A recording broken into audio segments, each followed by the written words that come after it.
Are you good on that?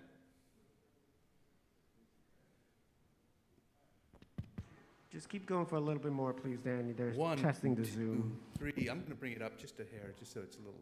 3, 2, 1. 3, 2, 1. 3, 2, 1. 3, 2, 1. 3, 2, 1. 3, 2, 1. 1, 2, 3. 5, 4, 3, 2, 1. Testing, testing. 1, 2, 3, 4, 5. Is that good? That's good, Danny. Thank you. Okay. And if you could just stay in the room, we're going to try this R send it to the room. So stand by. Let me know what the levels sound like.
Check, check. Okay.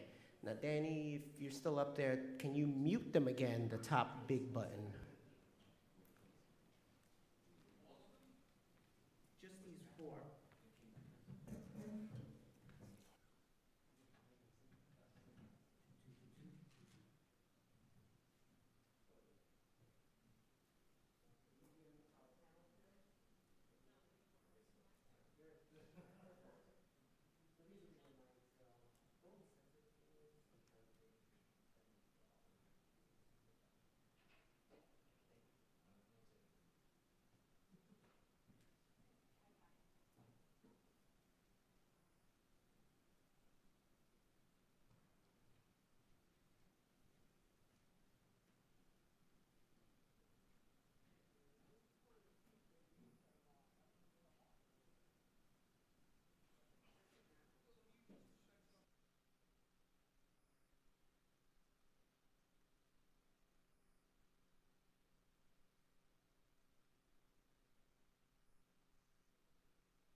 Good morning, everyone.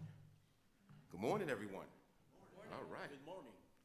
My name is Woody Pascal, and I'm the Deputy Commissioner at the Office of Rent Administration, which is an office within New York State Homes and Community Renewals Agency. We at ORA are responsible for rent regulations affecting rent control and rent-stabilized tenants residing in privately owned apartments in New York City, the City of Kingston, and the counties of Nassau, Westchester, and Rockland. This is a public hearing. The hearing is being held here at the U.S. Custom House in New York City. There's a hearing also occurring at the Yonkers Riverfront Library and at the Theodore Roosevelt Executive and Legislative Building in Mineola, Long Island. This hearing is being held to give you an opportunity to express your opinions on HCR's proposed amendments to the New York State Emergency Tenant Protection Regulations and the New York State Rent and Eviction Regulations. The sections of the respective regulations proposed are on HCR's website at hcr.ny.gov/regulatory-information. Once again, the site is hcr.ny.gov/regulatory-information. We will listen to your testimony, you as tenants and owners, your representatives, elected officials, and other interested parties. Now, at this time, I'd like to introduce you to my colleague on my left, Assistant Commissioner Anthony Tatano. I also want to acknowledge the chairs in Yonkers, Peter Stecker, April Gray-Gutierrez, and the chairperson in Nassau County, which is James Ferrer. Now, before we begin, I'd like to describe the rules which we'll follow in listening to your testimony. As noted before, the subject of this hearing is to take public comment on the proposed amendments, so please, let's try to limit your remarks to today's topic. As the purpose again of the hearing is to obtain comments from you, please remember that HCR staff is not here to answer any questions or engage in any discussion about the proposed amendments. We have a full slate of speakers this morning and this afternoon, so I'd like to get going right now in order to give everyone a chance to speak. We are at this point limiting speaking time to 5 minutes per person. Based upon the number of speakers who we have pre-registered and to give everyone who is not pre-registered a chance to testify as well, anyone wishing to testify will be given an opportunity to do so. Anyone who wishes to speak should see an HCR staff member at the registration desk. If you have already registered, you can have a seat in the audience and you will be called. If you have written testimony, it can be read into the record. Anyone who doesn't want to go to the mic is welcome to submit a copy of their written remarks and it will be accepted. Here in New York City, we will be having this hearing in 2 sessions. The morning session will run from 10 a.m. to approximately 12:30, following a lunch break, and afternoon session will run from approximately 2 p.m. to 4:30. In Long Island and in Yonkers, the hearing will continue. Additionally, we invite you to contact one of our local borough rent offices at any time during regular business hours, where we have trained counselors who are able to answer any and all questions you may have. In addition, you can feel free to call our rent info line at 833-499-0343. Once again, that number is 833-499-0343. There's a microphone to my right. Please come up and use it by delivering your remarks, and I urge you all to speak slowly, loudly, and clearly so that the stenographer can ensure that what you're saying is transcribed properly. So let's get started, and based on pre-registration, our first person up is Gideon Platt from GP Property Management. Good morning.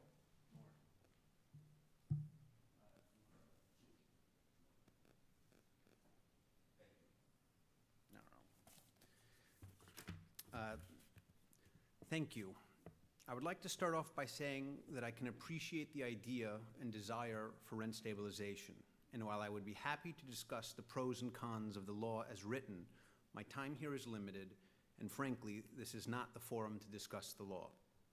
That being said, this is the forum to discuss and provide comments on the policy and interpretive changes proposed by the DHCR.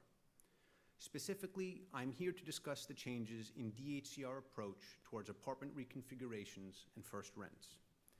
The rent stabilization law was enacted, and I quote, for the purpose of protecting the public health, safety, and general welfare. But these policies, in fact, do just the opposite. With the oldest housing stock in the United States, there are a lot of units in New York City that are in substandard condition.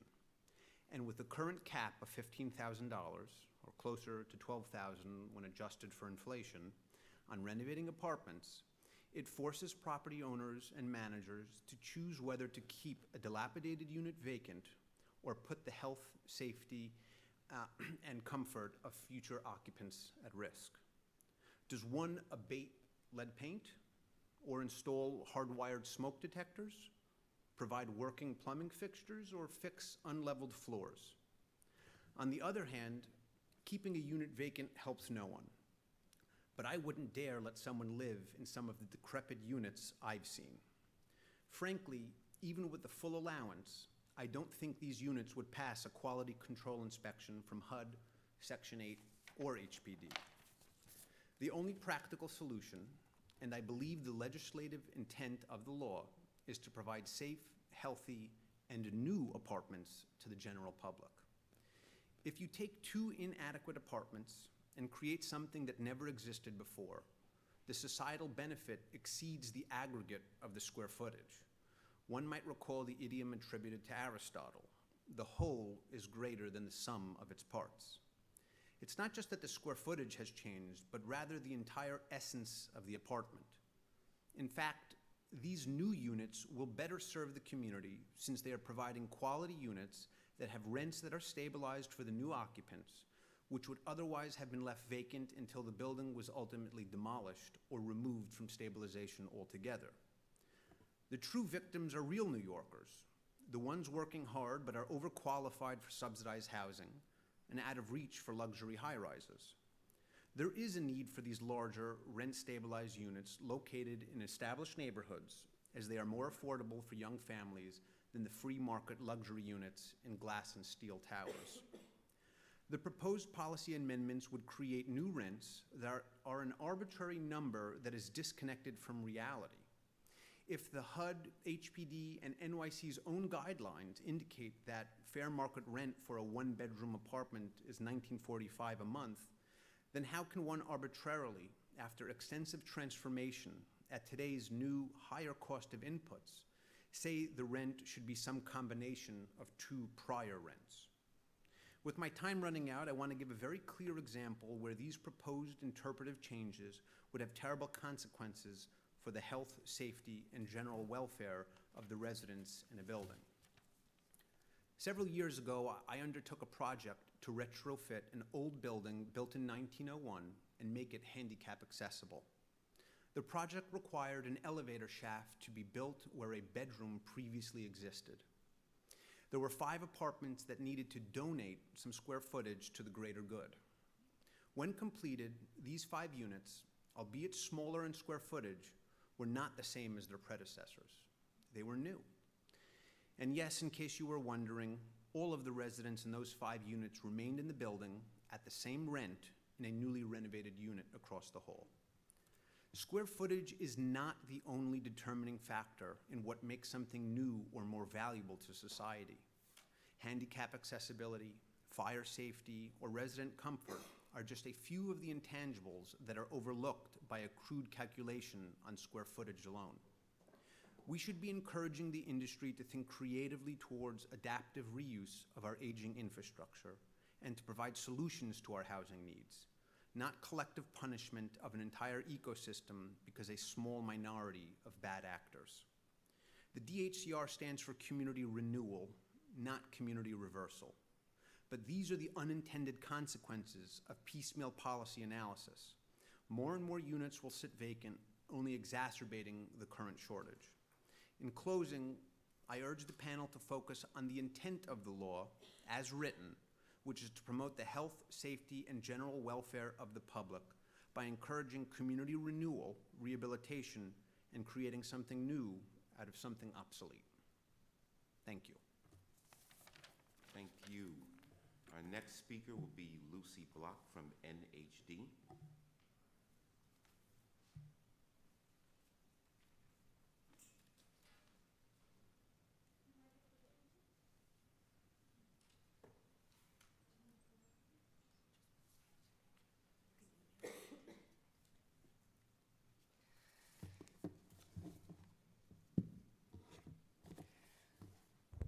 Hi, good morning. My name is Lucy Block, and I'm a Senior Research and Data Associate at the Association for Neighborhood and Housing Development, or ANHD.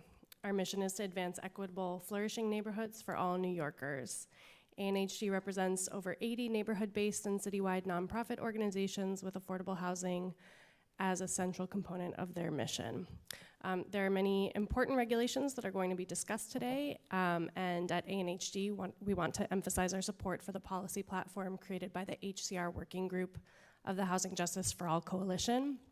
The working group has put forth detailed recommendations and responses to HCR's implementation of HSTPA so far, and we urge HCR to take that platform and those recommendations seriously and into account as you finalize these rules. In my testimony today, I want to focus on HCR and ORA's responsibility to monitor and investigate cases in which landlords fail to register stabilized units, or when they report fewer stabilized units since HSTPA took effect, given that there are minimal remaining legal mechanisms for deregulation. Looking at HCR ORA's own reporting through its annual reports, you can see alarming decreases in total registered stabilized units between 2019 and 2020, which are much larger than the decreases from 2018 to 2019. From 2019 to 2020, there was a 6.6% decrease in overall registered stabilized units, which is equivalent to 62,886 units. Compared to 2018 to 2019, when there was only a 2.8% overall decrease, equivalent to 27,314 units. My question is, why have there been such large decreases in stabilized units and registered stabilized units across the state since HSTPA went into effect, when HSTPA ended many forms of deregulation? This indicates that either landlords aren't registering their units or that they're reporting potentially illegal decreases in registered units since HSTPA. Either way, this is a problem that HCR needs to address. HCR needs a system in place to flag when landlords fail to register their units or if they report fewer units since HSTPA was enacted.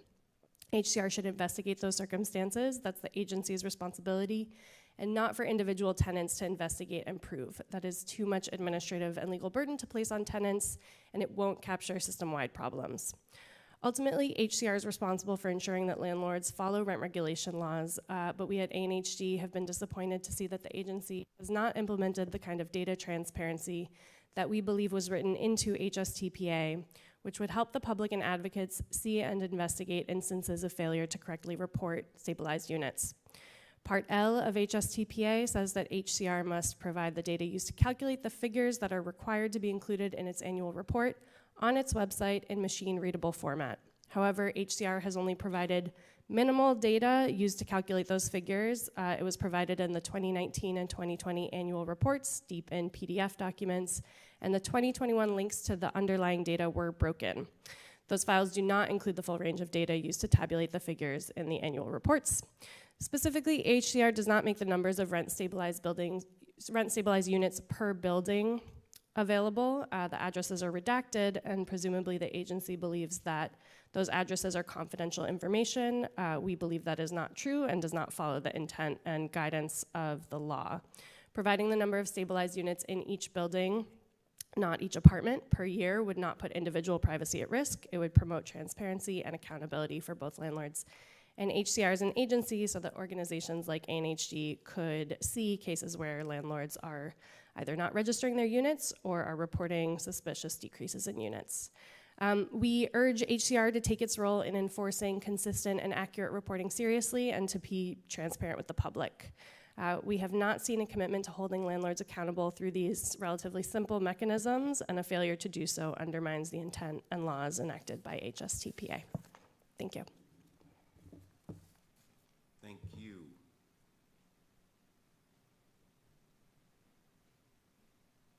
Olga Samaras and Kelly Farrell from Rent Stabilization Association.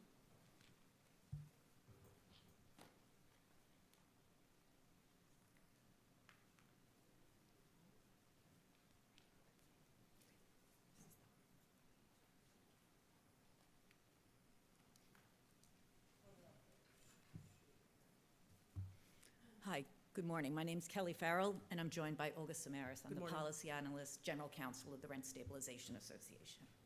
We want to thank the department for giving us the opportunity to submit these comments on proposed changes that would bring wide-scale modifications to the rent stabilization and rent control laws to implement the HSTPA.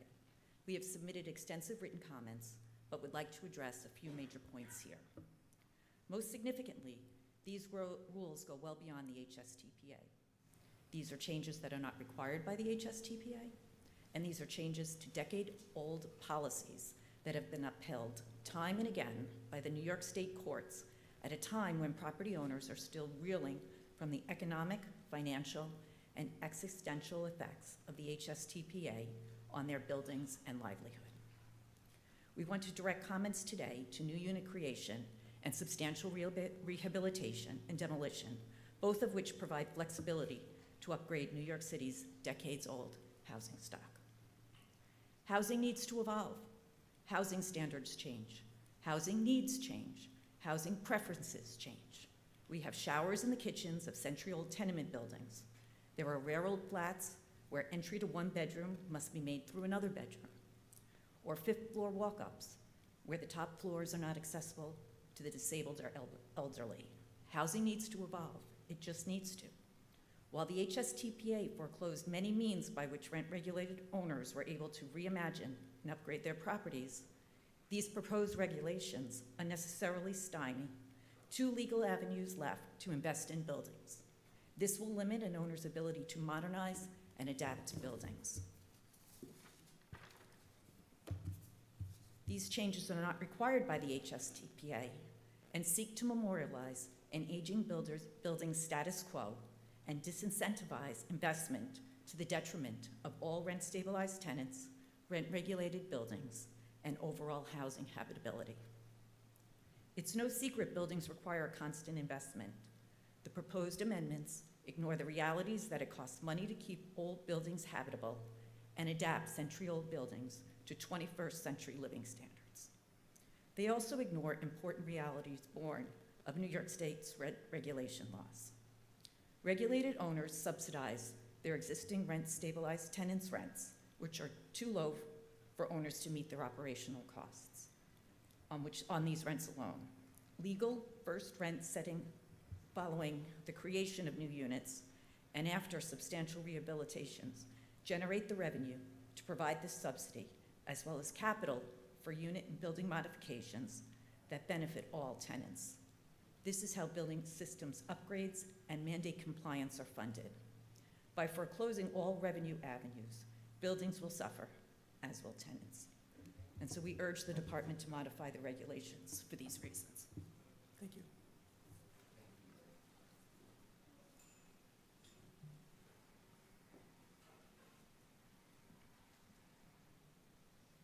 Mr. Stecker, Ms. Gray Gutierrez.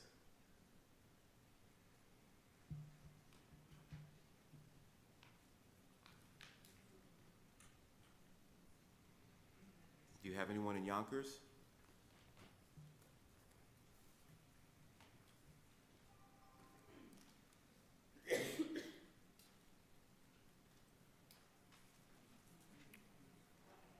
Mr. Ferrer, do you have anyone in Nassau?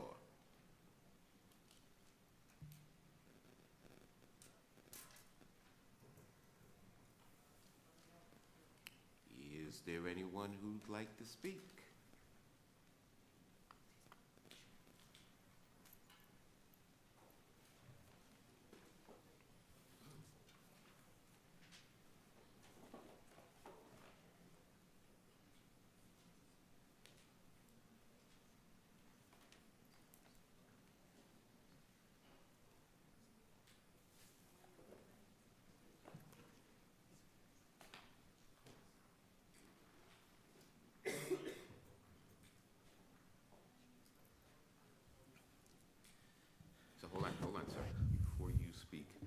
so we lay down some ground rules, because I know that you just came in. 5 minutes. We're going to talk about the proposed amendments, and if you have anything written, feel free to give it to that young lady back. Yeah. If you do. If not, just introduce yourself, speak loud, speak clear, so that Snodford can get you. Okay? Yes. Have it, is Huh? Jess, can you help him with the mic? Good morning, ladies and gentlemen. I am Mr. Gordon Lee from Kings, Brooklyn County, New York. I'm with all groups, and also I was born when the country was protesting President Nixon in June of 1973. Now, as you know, we're all here at this hearing out of concern from housing and other basic essentials. Now, as you know, we're facing issues with rent increases, potential homelessness, and some of our living conditions is not good.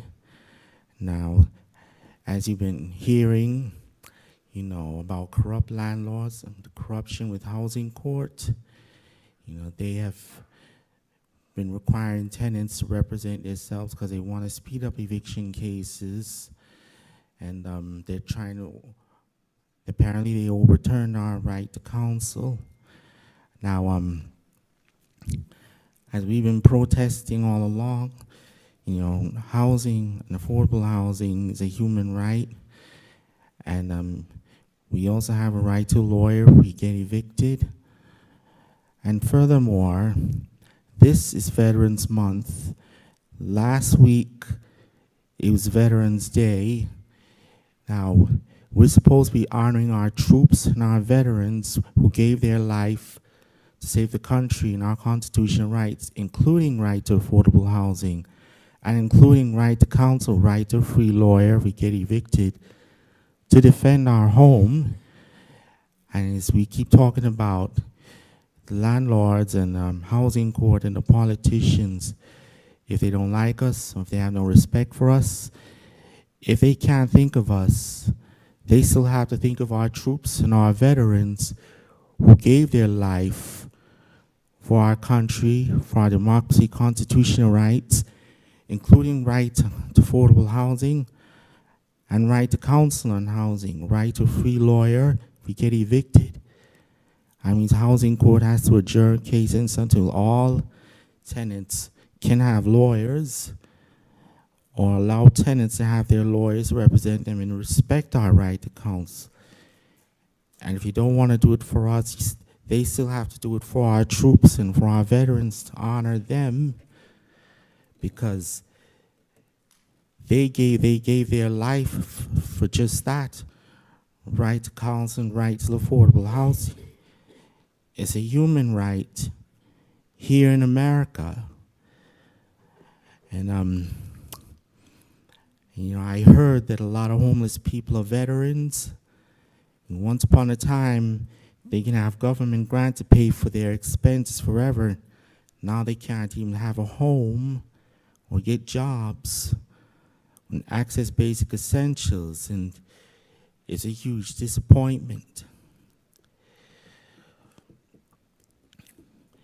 And so, Well, Gordon, I want to say thank you very much. you're very Really welcome. appreciate it. You taking the time to come and talk to us. Thanks for organizing. You're welcome. Thank you. We're going to stand at recess for a couple of minutes until we get our next scheduled speakers. Thank you.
Yes, we can hear you in the room. Thank you.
Okay, we're going to go back on the record. I'm going to turn it over to my colleague, Mr. Stecker in Yonkers, who has someone ready to speak on the proposed amendments. Peter? Thank you, Deputy. We do have Marcy Kovac, who's here in Westchester.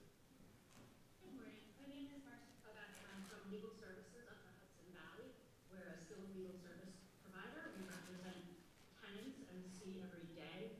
struggle that New Yorkers face due to the lack of affordable and quality housing in our state. I've submitted relatively detailed written comments, and I'll just briefly highlight a couple of points.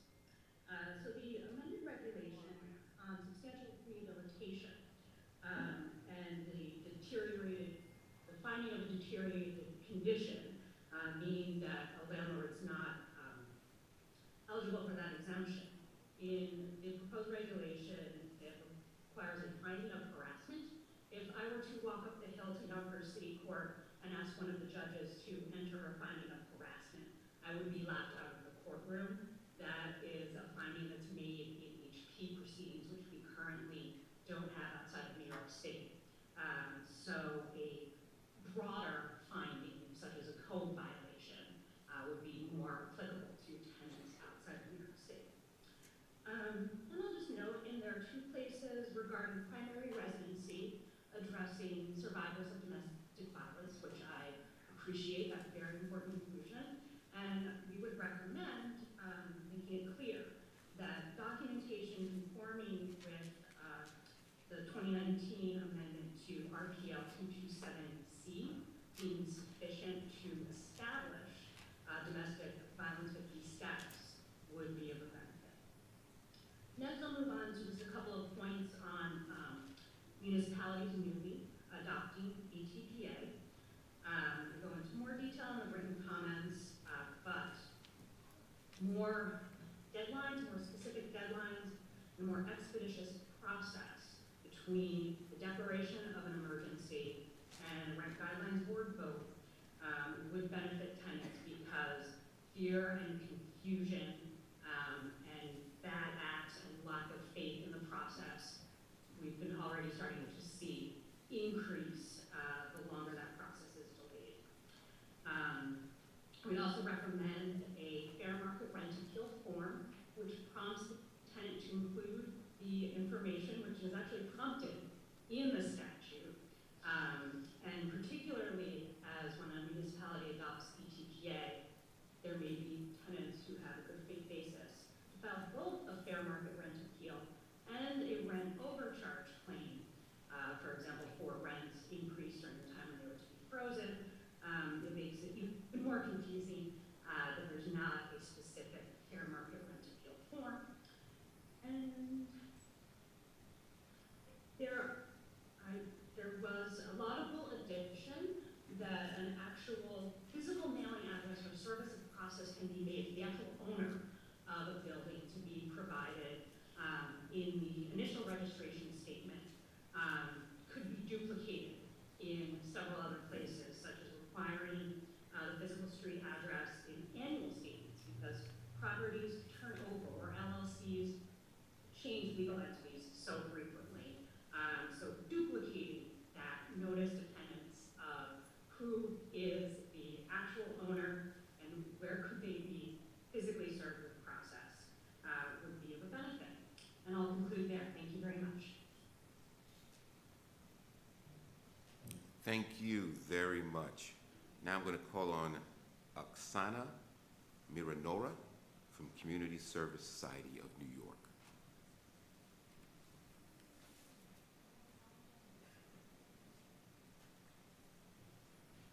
Now, when you speak, can you stay back about 12 inches from the mic so there's no feedback? It's not muffled for the stenographer. Thank you.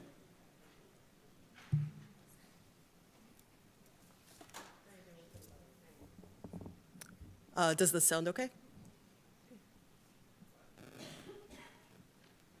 Cool. Great. Great. Thank you so much. And thank you for the opportunity to offer comments on the agency's proposed new regulations based on the 2019 HSTPA. I'm speaking on behalf of the Community Service Society of New York, and we're an independent nonprofit that addresses some of the most urgent problems facing low-income New Yorkers in their communities.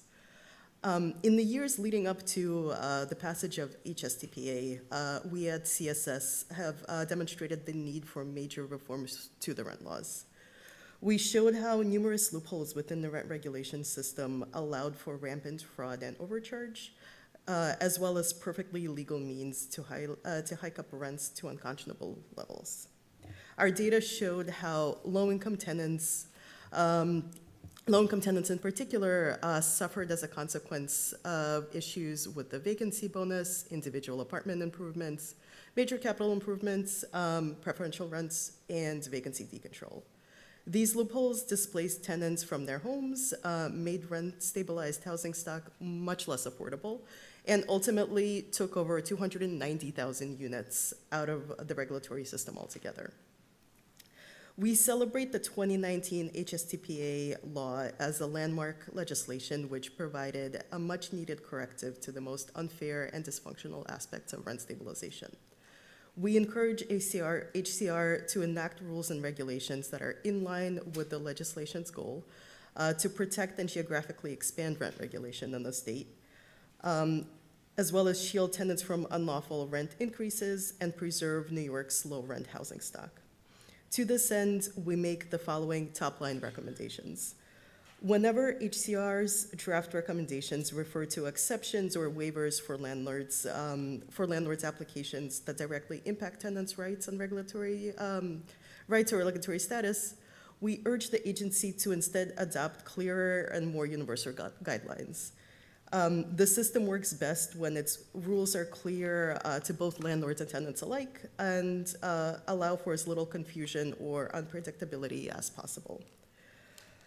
We also urge HCR to proactively track apartment registrations year to year, investigate landlords who fail to register apartments that should not be leaving the system.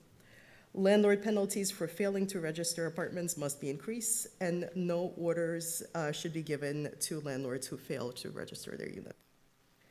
And HCR enforcement must be proactive, not reactive. HCR should the tenant protection unit's work, including investigations into attempts by landlords to derelegate their units illegally, and also focus on auditing the worst actors, such as those named in the landlord lists by New York City and New York State officials. I have a much more detailed list of recommendations that I'm going to submit in writing, but I'm not going to. I'm open to any questions, and please reach out to CSS if there's anything you'd like to follow up on with us. Thank you. Thank you.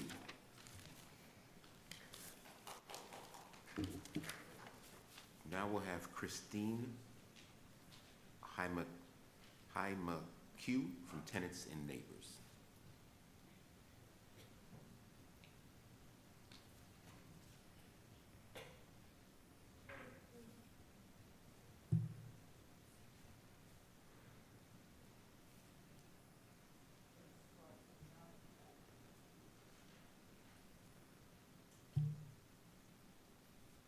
Hello. Oh, is this okay? Okay, great. So my name is Christine, and I'm a tenant organizer at Tenants and Neighbors. Tenants and Neighbors is a grassroots organization in New York City fighting for tenants' rights and preserving affordable housing for all tenants. I support these amendments because as a tenant organizer, I have witnessed tenants living in unlivable conditions, struggling to afford their rent and receiving harassment from their landlords because they are rent-stabilized tenants living among mostly market-rate tenants. These are tenants who have lived here for generations and are at risk for displacement. These amendments will ensure tenants be at lower risk for displacement and from destabilization and protect tenants' rights against landlords who try to push them out of their homes. The DHCR should support these proposals because they offer support to rent-stabilized tenants and prevent harassment from landlords. I believe these proposals should be enforced because currently tenants are at risk of displacement from their homes and deserve safe, affordable housing. I hope that all of us speaking here today will allow you to understand how important these issues are to all of the tenants of New York City because housing is a human right. Thank you. Thank you. Gordon Lee? You did? Okay, no, gotcha. George Sotorif from 901 Walton.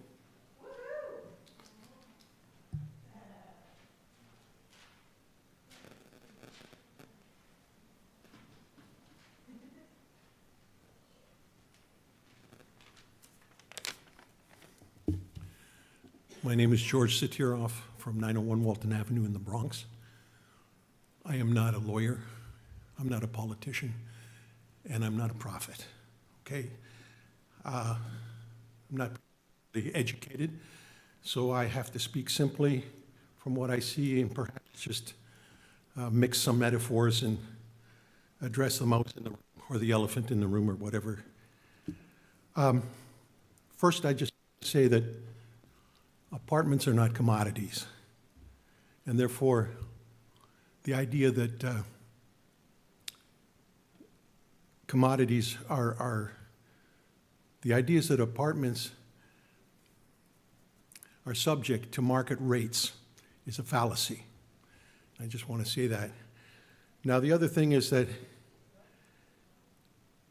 we have a problem with a huge disparity between the haves and the have-nots, and we've passed some laws that are protecting the housing stock and the people with lower incomes, and it seems that HCR wants to get around those laws by instituting waivers, and we just don't think that's right. I'm a law and order guy. I know that we want to pass laws and we want to live by those laws, and we want to avoid finagling. Anyway, with that, I'll just read the demands for strengthening HCR proposed regulation. HCR must implement the policy recommendations included in our platform released June 17th of 2020. HCR must follow the mandates set by HSTPA 2019 and preserve regulation that protects tenants from unlawful increases and preserves affordable housing stock in New York City. HCR must not allow exceptions or waivers to landlord applications that will directly impact tenant rents or regulatory status. HCR should rigorously investigate attempts by landlords to deregulate apartment units or entire buildings and focus auditing efforts on known bad actors according to New York City and New York State officials. Landlords must not be rewarded for failing to register rent-regulated apartments in order to affect tenants' rents. And that's it. Thank you for your time. Thank you, George. Now we'll have Kara Rakoski from Belkin, Burden, and Goldman.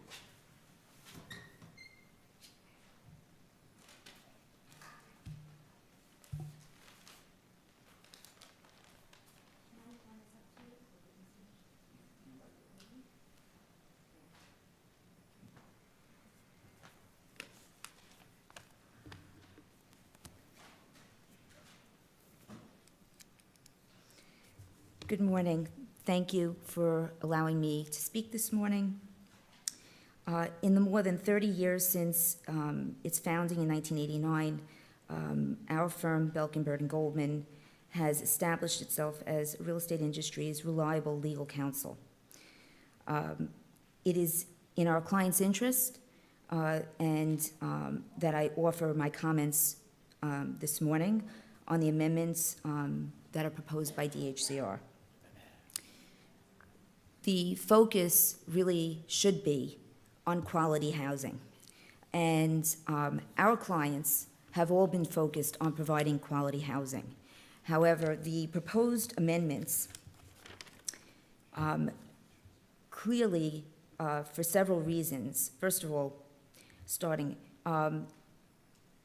despite the claims that they are consistent with the mandate of the HSTPA.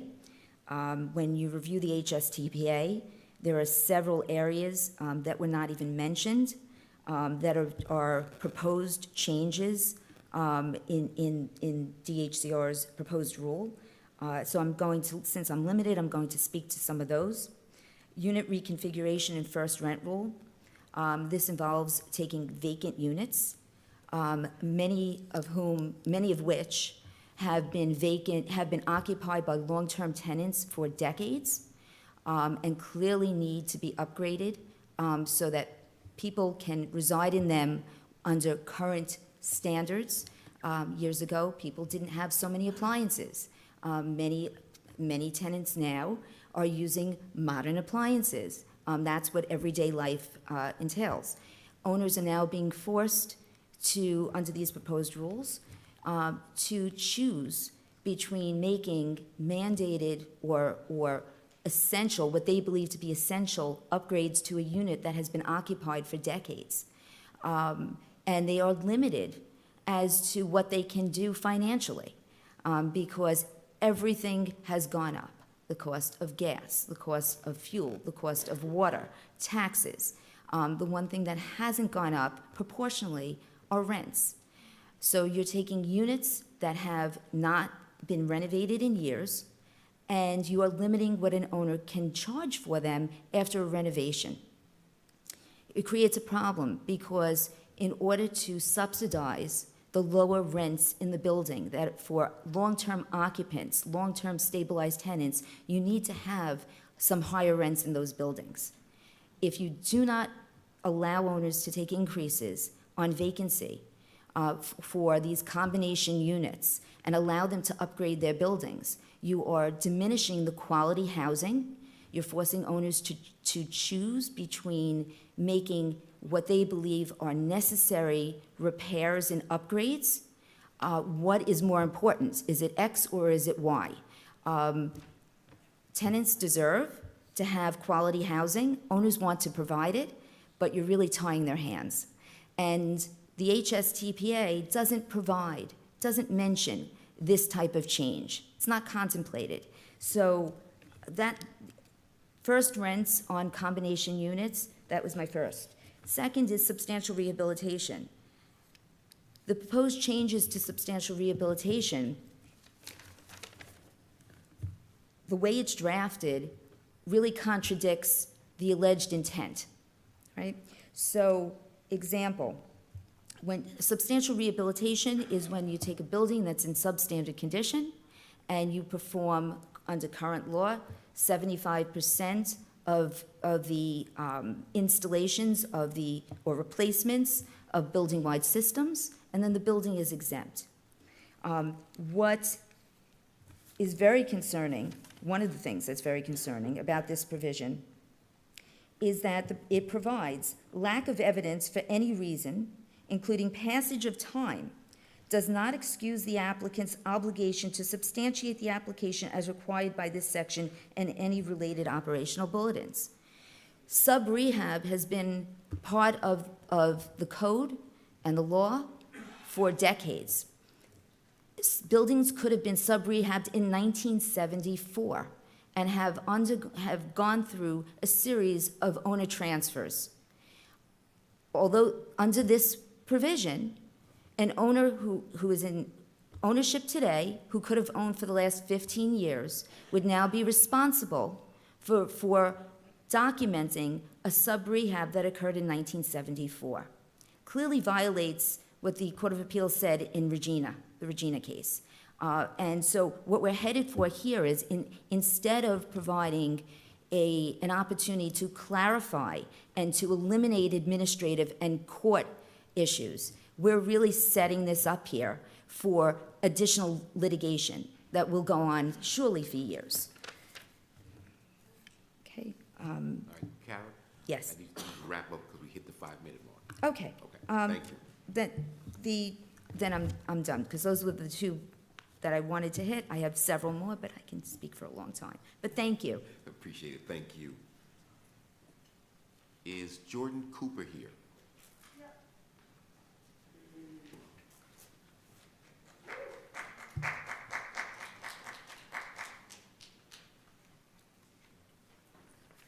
Hello.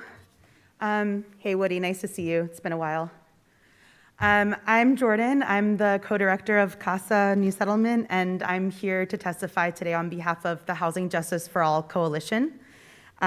Just 1 month after the historic victory of HSTPA on June 14, 2019, our statewide coalition came together to closely analyze the legislation HSTPA in its entirety to identify how HCR should implement and enforce the new rent laws, as well as interpret the statute and its new language. In 2020, we released our policy platform, which we will submit in full as written testimony along with our complete comments. And we have urged HCR to swiftly and justly implement the much-needed tenant protections included in HSTPA 2019. We will be testifying today with a summary of our comments for how HCR can strengthen their regulation so tenants who fought for this law can finally benefit from its protections. And we look forward to continuing to work with HCR in the future to keep more New Yorkers safely housed. So today, on behalf of our members of the Housing Justice for All Coalition, we submit the following demands to strengthen HCR's proposed regulation for implementing HSTPA 2019. Improve speed and process for resolving all tenant-initiated complaints. Improve accessibility, transparency, and accountability by publishing data on annual rent registrations, violations, and MCI and IAI applications and their results in a format compatible with open data practices and systems while protecting individually identifiable information. Require landlords to provide rent-regulated tenants with documentation both with their lease and with the copy of annual apartment registrations. Track changes in registration of rent-regulated units from year to year and proactively investigate any landlord who stops registering a previously registered rent-regulated apartment. As of June 14, 2019, landlords should submit an electronic copy of every vacancy and renewal lease signed by the tenant to HCR for record keeping. HCR should recommend the legislation amend rent stabilization law to remove major capital improvements, MCIs, entirely from the statute. In any application for exemption due to subrehabilitation, HCR should rigorously investigate the cause of work being done and into any attempts by the landlord to harass tenants prior to or during construction without exception. In vacant apartments, services cannot be modified without permission by HCR, including combining apartments. HCR must establish procedures for barring individual apartment improvements, IAIs, where serious violations are present, including automatically checking relevant local data for such violations. In response to HCR's proposed regulation of MCIs, we have the following demands. HCR must remove the waiver for meeting criteria for work eligible for MCI, the waiver for the useful life schedule, the reasonable cost schedule, and other exceptions allowed in the proposed regulation. Tenants should retain the right to request extensions to respond to an owner's application for MCI and continue to submit evidence until a decision is reached. Landlords applying for an MCI rent increase must submit proper verification that their building is free of any and all open violations, and HCR should automatically reject the MCI application for a rent increase if the landlord made any false statements about such violations. HCR must establish strong criteria when performing the 25% audits as required by the new law. These audits must target landlords who appear on various public lists, such as the NYC Worst Landlord List published by the New York City Public Advocate, landlords who are being investigated by the Attorney General's office, the local district attorney, or the agency's TPU. Landlords who have made any false statements on any filings with the agency, and all MCI applications which exceed the average per room cost, which would be higher than $13 per room. Additionally, landlords should not be rewarded for failing to register apartments. Where apartment registrations are missing, the agency should refer to the most recent registration to resolve rent overcharge complaints, even if the most recent registration falls outside the look-back period. HCR must speed up and simplify the overcharge complaint process for tenants and make evidence requirements less burdensome. Tenants should be able to file a simplified complaint form seeking a declaration of legal rent independent of and without having to prove payment history. HCR must create an expedited and separate complaint process for tenants who receive a new lease with the preferential rent illegally withdrawn. HCR must require that serially offending landlords be treated as willful offenders. And educational information should be sent out to all preferential rent tenants in all major New York State languages. The stakes of the implementation of HSTPA 2019 are high. HCR's inability to serve tenants has broad racial justice implications. 76% of rent-stabilized tenants are people of color, 42% are Latinx, 22% are Black, and 11% are Asian. A high percentage of families in rent-stabilized and rent-controlled apartments are rent-burdened and frequently experience rent hikes, harassment, and an inability to secure enforcement of statewide tenant protections. Black and brown New Yorkers bear the brunt of poor housing conditions, while the state agency responsible for enforcing tenant protections encourages and condones landlord harassment and displacement through lack of oversight. This, of course, has only worsened during the ongoing COVID-19 pandemic. While New Yorkers still struggle to find work, care for sick family members, while they amass greater and greater debt, housing court case filings have increased by over 300%, and over 2,500 tenants have been evicted in New York City since state eviction protections lapsed in January of this year. We are seeing a wealth transfer from the working class to the wealthy that is the most massive we have lived through in our lifetimes. Now more than ever, our state has the responsibility to ensure safe and affordable housing for New Yorkers. Currently, HCR's system of enforcement puts the burden on tenants to proactively enforce their own rights and recognize landlord abuse and harassment without information from the agency. Tenants should be supported by the agency. I know, I'm almost done, I promise. Jordan, let's wrap this up. Okay. I got a whole bunch of other people that need to speak. I know. So 1 second. So just want to close by saying that when New York passed HSTPA in 2019, its leaders were very clear that there needed to be a shift. Tenants fought for HSTPA in response to decades of deterioration in rent regulation protections and the formation of loopholes that incentivized harassment, displacement, and the loss of regulated housing. Now that we've seen this shift enacted into law, we need to see a shift in equal measure from the agency entrusted with enforcing tenant protections in the rent stabilization law. And I again look forward to continuing to work with you around these issues. We know these protections are so important. That's why we came out today. And we look forward to seeing the finalized regulations. Thank you. Thank you, Jordan. Now we'll have Assembly Member Harvey Epstein.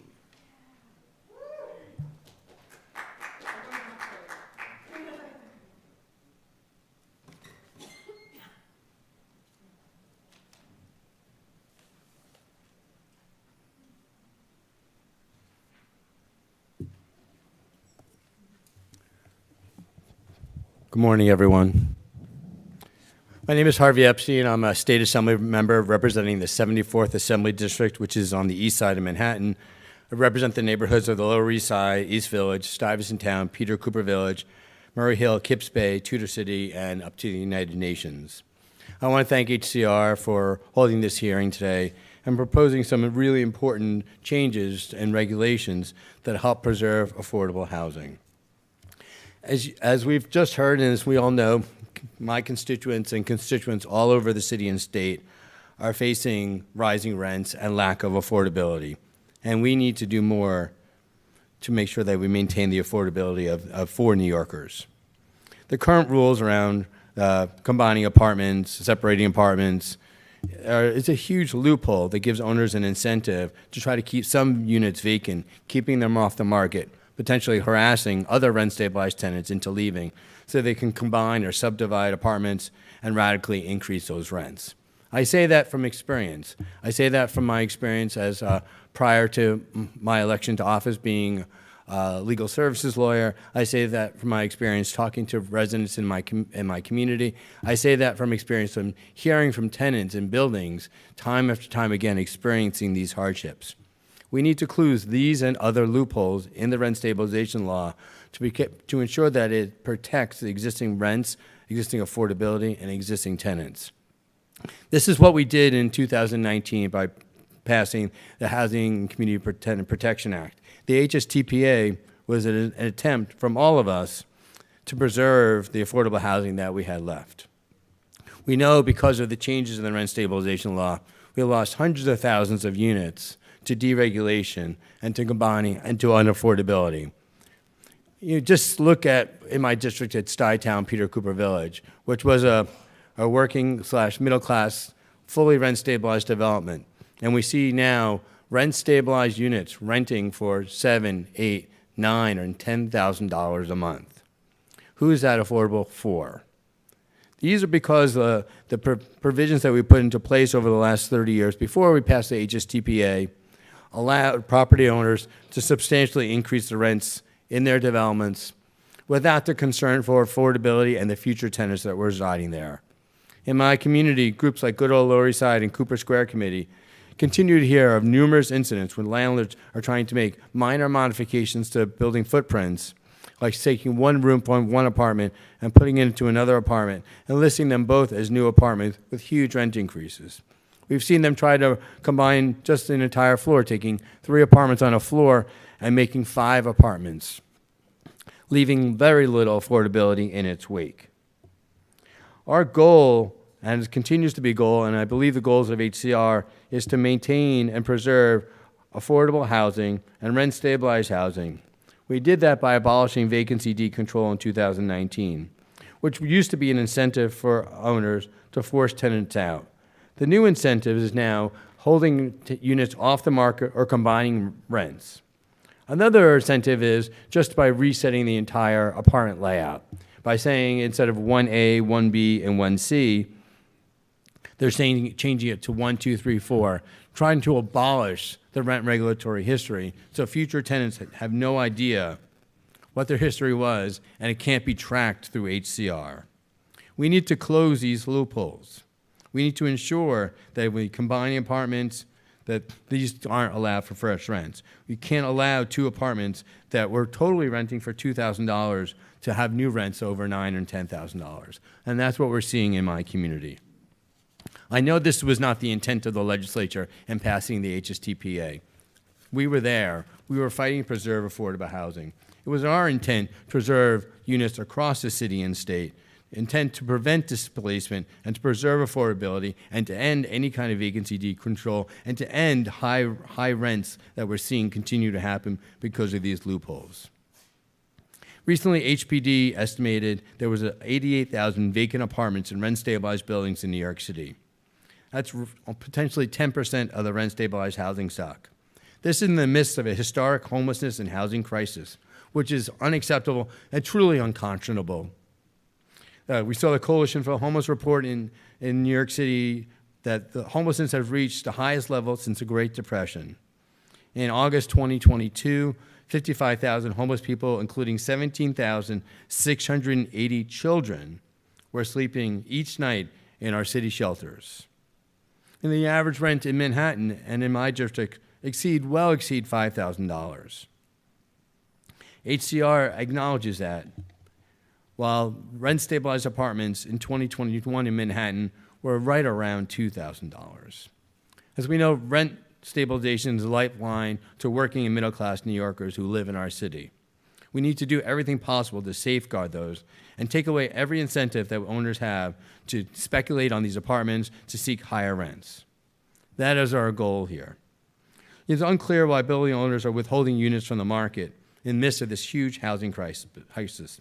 But one possibility is the opportunity to combine these vacant apartments with an adjacent apartment or a second or third apartment in order to capitalize in resetting for these new Frankensteining apartments to make them go to market rate. Even if this is only a portion of the dynamic in these high vacancy rates we can see in rent-stabilized apartment, closing these loopholes and others will help support more affordable housing. While these proposed regulations are a step in the right direction, we have a lot more work to do. And I'm committed to go back to Albany and working with HCR to ensure that we continue to close as many loopholes as possible to ensure this combining or subdividing apartment to create, quote, new apartments don't happen again and ensure those rents don't exceed what they currently are. You know, in addition, we can seek an empty out entire buildings. We've seen these happen. To allow structural problems to happen, to empty out entire buildings and relocate an entire floor or entire building as their goal, to take these units out of rent regulation and to make sure those rents are higher than we currently see. We have an opportunity here to go in the right direction. I applaud HCR's willingness to do that, but I look forward to submitting further testimony with specific details of what we really need to see for the future in New York. I want to thank you for letting me have this time before you. Thank you.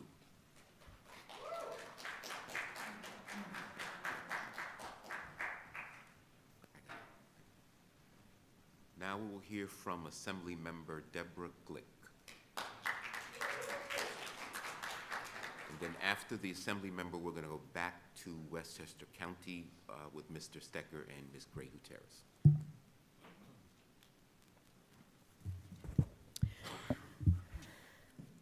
Good morning. I appreciate the opportunity to speak before you. I'm Assemblymember Deborah Glick. I represent the 66th Assembly District. That includes the Village, East, West, Soho, NoHo, Tribeca, and the City Hall area, and until January, the northern part of Battery Park City. A full copy of our testimony will be transmitted later by staff so that I could compress my comments today. In 2019, the legislature passed and the governor signed the Housing Stability and Tenant Protection Act, the HSTPA, the strongest affordable housing legislation enacted in many years. The law touches on many aspects of the relationship between tenants and landlords in an effort to combat a historic housing crisis with skyrocketing rents and affordable housing stock dwindling. A change in law was desperately needed to keep New York City housing affordable, keep families in their homes, and keep communities together.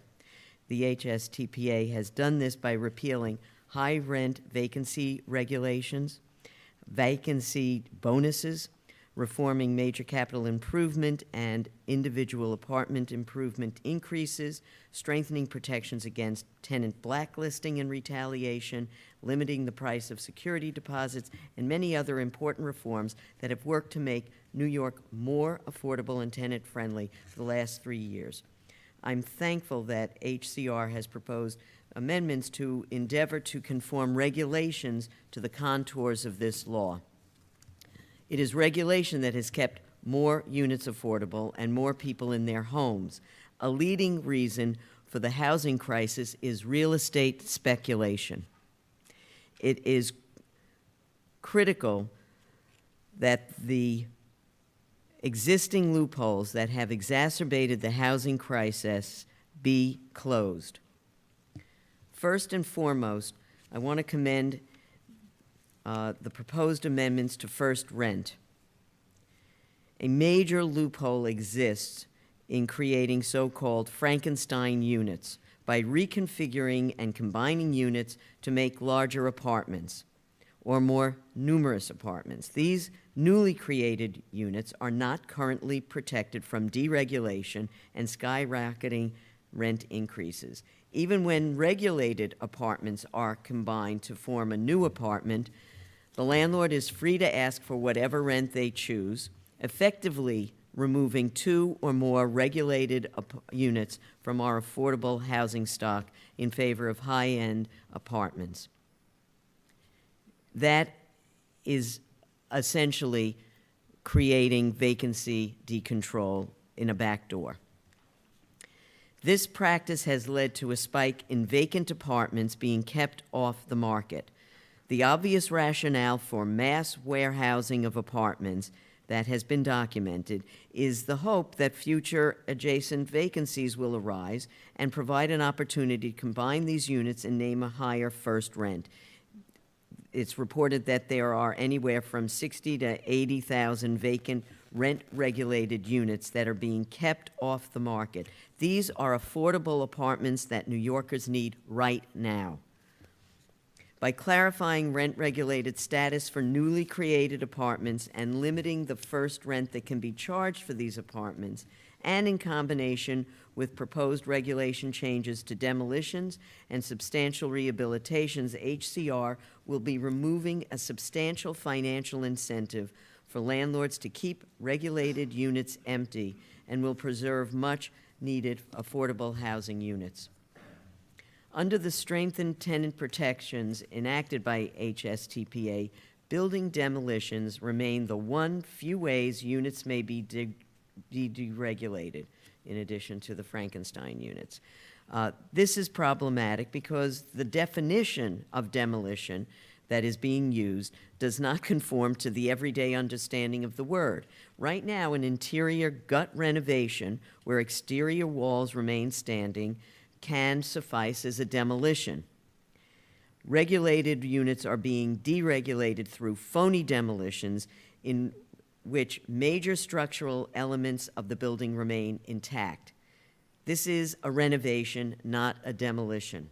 The practice of phony demolitions has already led to permanent loss of affordable housing stock. By clarifying that a demolition is the removal of an entire building, including its foundation, will protect against further erosion of regulated housing. And I have a bill to address this, which we hope we can pass in the coming session. Right now, I'll move quickly. Right now, there's a presumption that a substantial rehabilitation is warranted if at least 80% of a building is vacant. Yet there are many ways in which an 80% vacancy rate should not be presumed to prove a necessity for a substantial rehabilitation. I just pointed out that many units may be warehoused, and tenants can be denied basic services or necessary upkeep of their apartments in an effort to pressure them to leave their units. There are many other ways that tenants are harassed in order to get them out of buildings. These practices must not be used as tools to qualify for substantial rehabilitation in order to deregulate apartments. Additionally, landlords should be made to prove that any substantial rehabilitation undertaken was not necessitated by their own neglect to keep their buildings in a good state of repair. Strong succession rights are crucial in keeping long-term residents in their home and protecting intergenerational housing stability and keeping neighborhoods cohesive. I applaud HCR for keeping succession provisions in line with court decisions that will more fairly measure concurrent occupancy. I thank you for your time today, and as I said, additional comments will be submitted by staff later today. Thank you. Thank you, Assembly Member. Going to turn it to Yonkers. Thank you, Deputy Commissioner. The next on the list signed up is Lisa DeRosa.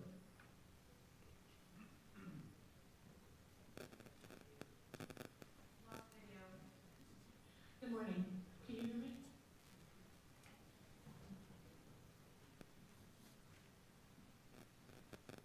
We can hear you. Okay. Good morning. My name is Lisa DeRosa, and I'm president of DeRosa Builders, a family-owned business my father founded in 1958. I'm also the first female president of the Building and Realty Institute, the largest nonprofit trade association in Westchester. Currently, my company owns and manages 400 apartment units built between 1964 and 1973.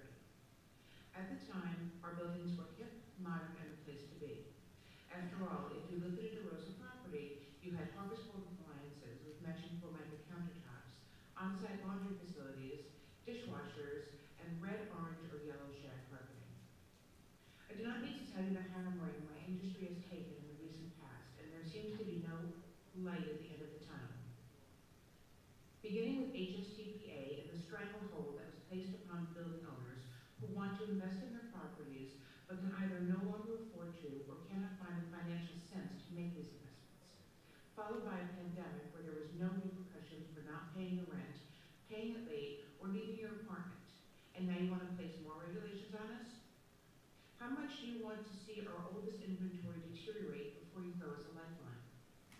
Right now, there is a $15,000 cap on the improvements you can make to an apartment. It does not matter if this is a 3,000 square foot studio or a sprawling 4-bedroom. It does not matter that inflation is up over 8% and building materials have skyrocketed 40%. It does not change over time, and we all know that $1 does not get you nearly as much today as it did only a few years ago. I was recently approached by a relief organization to assist in the placement and housing of Ukrainian refugee families fleeing their war-ravaged country with little more than their clothes on their backs. While I have been able to assist a few, many require larger apartments than I have to accommodate their extended families. Right now, I have the opportunity to merge 2 adjacent units and provide a 3-bedroom apartment for either this family or, at another time, a family from my community. I can assure you that the cost for legally combining these units will far exceed $15,000.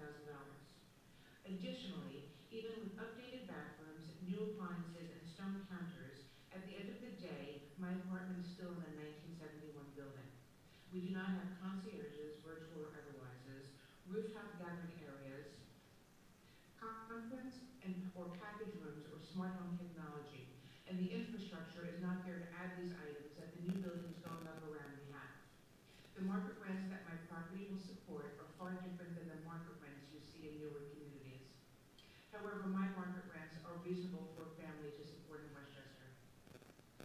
The harsh transformations to the IAI program that make it so financially unworkable are not due to regulations alone, but are required by the passage of HSTPA. I recognize you may not have a lot of flexibility on that, though we need whatever flexibility you can provide. But the curtailment of any financial incentive to combine apartments to meet the demands of the marketplace, renovate them, and set a new rent that can make work financially stable is a wholly new change in these regulations. Combining apartments is not very common, but it is also not a loophole. It is one of the few remaining options you have to renovate your apartment to meet the demands of our community in a way that's financially sustainable. With this new regulation, that wouldn't be workable either. At a time when the Westchester Needs Assessment concluded that we need over 11,000 units today to meet our housing needs, why on earth would you further disincentivize current property owners from investing in their properties and builders from coming here?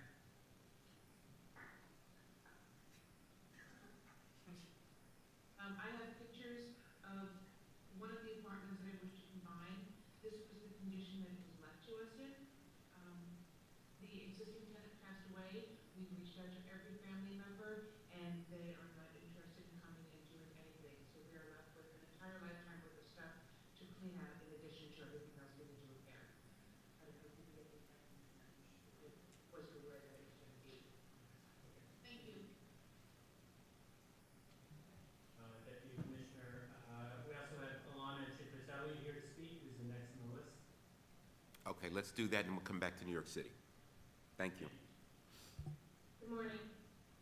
Thank you for your time. I'd first like to start by saying, by no means am I warehousing units. By no means am I letting my buildings run down because, quite simply, I'm a small landlord. I can't afford to do that. But with that said, my name is Alana Cipricelli, and I'm the chair of the Apartment Owners Advisory Council of the Building and Realty Institute in Westchester County.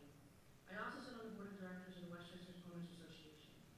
Not only have I been a landlord for basically my entire life, but I am also a real estate broker and a management agent. I'm extremely passionate about what I do and take the responsibility that brings me very seriously.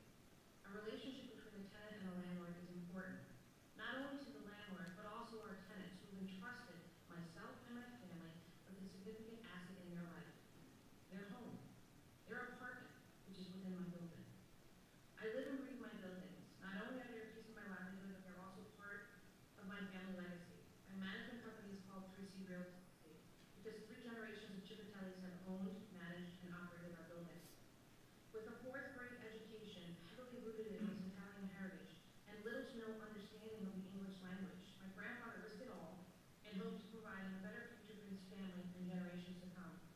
And our buildings have given back to us as much as we have given to them.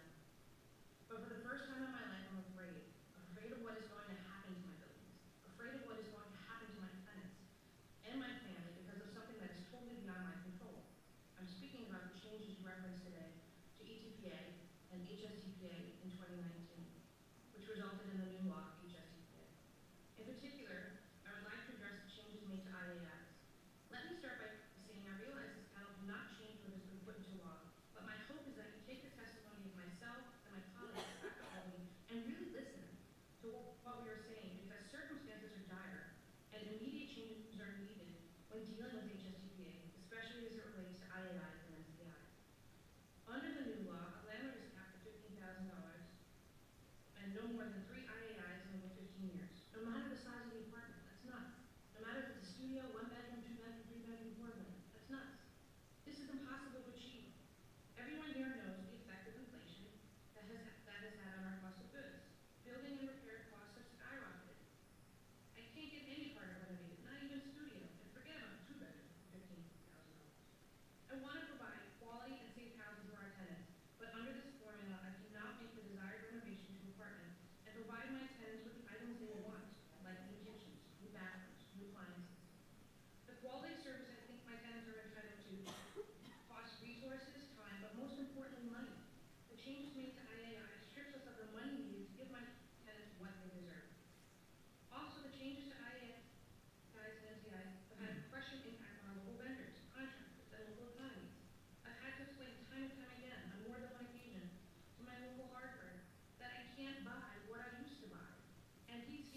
over and over and over again. This is crushing business. One could argue that the tenant too has felt the same effects of inflation. To that I say you're right. No one is recession-proof. No one is inflation-proof. But many of my tenants realize and work with me that if they want a certain level of service, it unfortunately is going to cost more. That is the reality of the world that we all live in. Not just tenants, landlords, all of us, that's where we are right now. Here though, New York State, and I would ask those that I listened to prior to this call, you need to step up. Increase voucher amount. Build more affordable housing for those that really, truly need it. Look at all the development going on around us, all the luxury buildings. There needs to be a better balance with the state stepping up to provide more housing options to tenants in need. New York State needs to stop constantly strangling the neck of the small landlord of rent-stabilized buildings as we are at a heartbreaking point. As I said at the beginning of my presentation, I'm a good landlord, a small landlord, and there are a lot of us. A lot of us who take our tenants' safety and well-being to heart and very seriously. If changes are not made to the current formulas for IEIs and MCIs, we will lose us. I thank you for your time.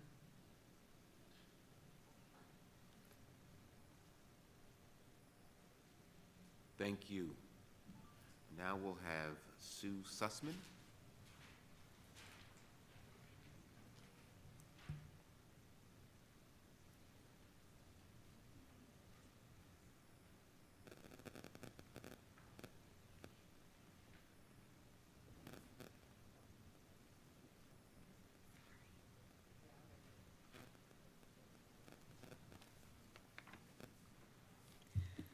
Hi, my name is Sue Sussman. I'm here on behalf of the Coalition to End Apartment Warehousing, and I thank you for the opportunity to present this testimony in support of the proposed first rent section 2521.1M.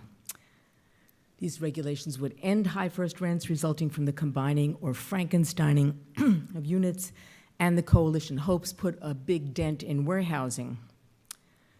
So as a member of Stellar Tenants for Affordable Housing, I joined this coalition because I live in a former Mitchell-Lama building, a rental building, currently with 12 empty warehoused rent-stabilized units by my count. When Stellar bought the building and took it out of Mitchell-Lama and into rent stabilization, there were 247 apartments. Since the HSTPA went into effect, there are now 245 because 4 apartments were Frankensteined into 2. Warehousing began in my building when the 2015 rent laws came into effect because few of the vacated rent-stabilized apartments were at the deregulation amount of $2,700. From June 2015 on, and even more so since the 2019 rent law went into effect, Stellar has refused to rent out any of the rent-stabilized apartments that have become vacant. So even before there were caps on IAIs, on individual apartment improvements, Stellar was warehousing units, possibly in the hope of Frankensteining them. I'm not sure why. On my floor, where there are 10 apartments, 3 are warehoused, so it's getting a little eerie. Stellar has Frankenstein apartments where it can. Apartment 2W combined a market rate apartment with the rent-stabilized unit above it. That rent-stabilized unit had a rent of about $650 a month. We had kept it very, very low, and the tenant had been also on spree, as I recall. The new rent, according to Street Easy, is $9,875 a month. There's no indication the tenants are rent-stabilized. And the duplex that Stellar created resulted in a hell of a lot of noise and construction dust that went on for many, many months and drove several tenants away from the building. 2 older tenants, a couple of floors up, with serious health problems actually had to leave for several months because they just couldn't stand the vibrations. So I've peeked inside some of the empty rent-stabilized units in my building. And apartment 10F became a storage area for paints and other building supplies that the landlord wanted to use for other units. It could use a new stove and a refrigerator to be a desirable rental apartment. 15R, which is 2 doors down from me, was kept immaculate by its late tenant. 15U, next to my apartment, just needs a coat of paint and maybe new kitchen cabinets to be habitable and easily rentable. I'm not talking about granite tops and gold-plated refrigerator handles. So, but the fact that they don't need too much to be habitable makes sense because in my building, unlike in some others, the landlord has done maintenance over the years, including on apartments occupied by the same tenants for decades and decades and decades. 15U and 15R were both occupied by tenants who've been there for over 40 years. Yet the Community Housing Improvement Program claims owners need much more than allowable IAIs to make such units habitable. CHIP even offered to put 20,000 units back on the market if Albany would reinstate vacancy bonuses for that purpose. But the New York City Rent Guidelines Board has reported net average rent operating incomes of $540 per apartment in 2017, $535 in 2018, $556 in 2019, $545 in 2020. With basic maintenance already covered by their operating costs, that monthly per apartment profit means landlords have had the wherewithal to perform needed upgrades all along. If they chose not to do it, they can't now cry lack of funds. And had landlords really needed the money, they could have filed hardship applications with HCR and sought government grants available for some repairs and upgrades like lead abatement. Nor, despite the claim of community of CHIP, is it conceivable that the residents of most of the 61,000 to 88,000 warehoused stabilized apartments refused access to the landlords for repairs. Most tenants don't choose to live in squalor. And further, had tenants consistently refused entry, their landlords would have initiated eviction proceedings. Okay, I'm almost finished. The regulations implement the legislative goals of the HSTPA, one of which was to remove the financial incentives for displacing tenants. And Frankensteining has given landlords a reason to evict long-term tenants, especially those living next door to vacant units, and to pressure even market tenants to move. Further, the HSTPA was meant to strengthen the goals of the 1974 Emergency Tenant Protection Act, including to prevent exaction of unjust, unreasonable, and oppressive rents, and to forestall profiteering, speculation, and other disruptive practices tending to produce threats to the public's health, safety, and general welfare. Hiking rents from $600 to $6,962, or from $650 to $9,875, is just the type of profiteering and disruptive practices these laws are meant to bar. These are homes people need, and so the End Apartment Warehousing Coalition, in alliance with the Stand for Tenant Safety and Housing Justice for All, supports the new section 2521.1M, and we commend HCR for implementing the 2019 law by closing this gaping loophole through which owners have been driving a truck of deregulation and absurdly high rents and depriving some 70,000 households of affordable homes. Thank you. Thank you. Patricia Loftman, President of Park West Village Tenant Association.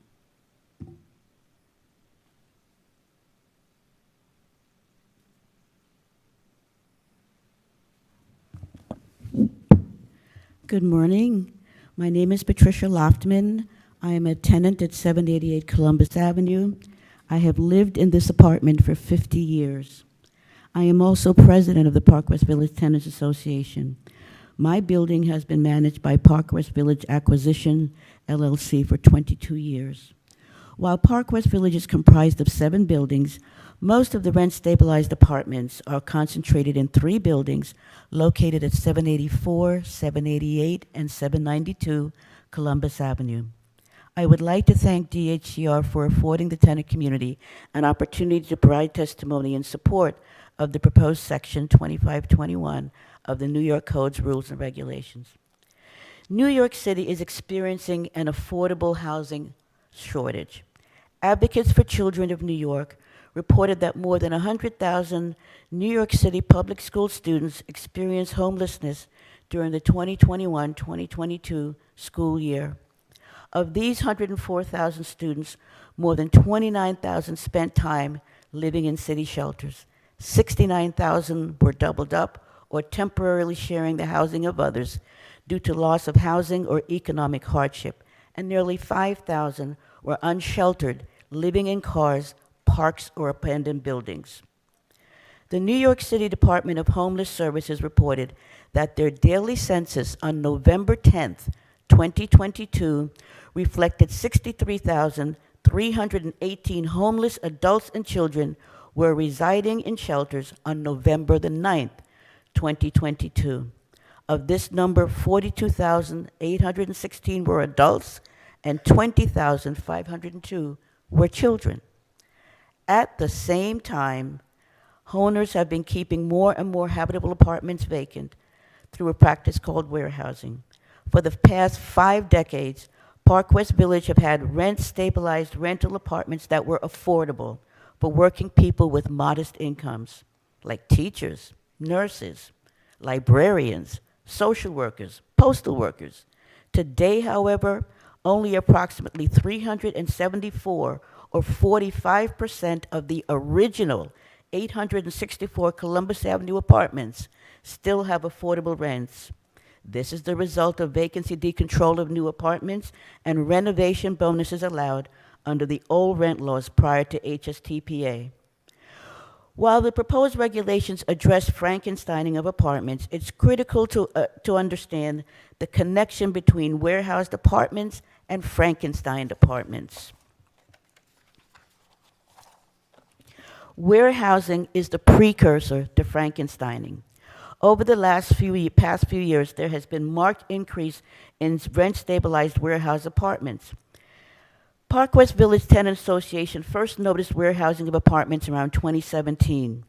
This followed the successful challenge by a group of approximately 10 market tenants supported by the Tenants Association to the illegal deregulation of their apartments. Their apartments were returned to rent stabilization. However, in the case of one apartment, a review of the tenant's rent history documented that the last legally registered rent-stabilized rent was $1,281. Yet the apartment after renovation rented for $5,900. A determination was made that that rent was not supported based upon a review of the evidence. There was also evidence that similar data had been used to justify the rent in another case. As a result, the tenant was offered a substantial buyout, which the tenant accepted. However, after the tenant's departure, that apartment was warehoused in 2018 and has remained empty until this year, 2022. It is currently in the process of being Frankensteined with the adjoining empty apartment. In summary, this illustrates the intersection between illegal deregulation, warehousing, and Frankensteining.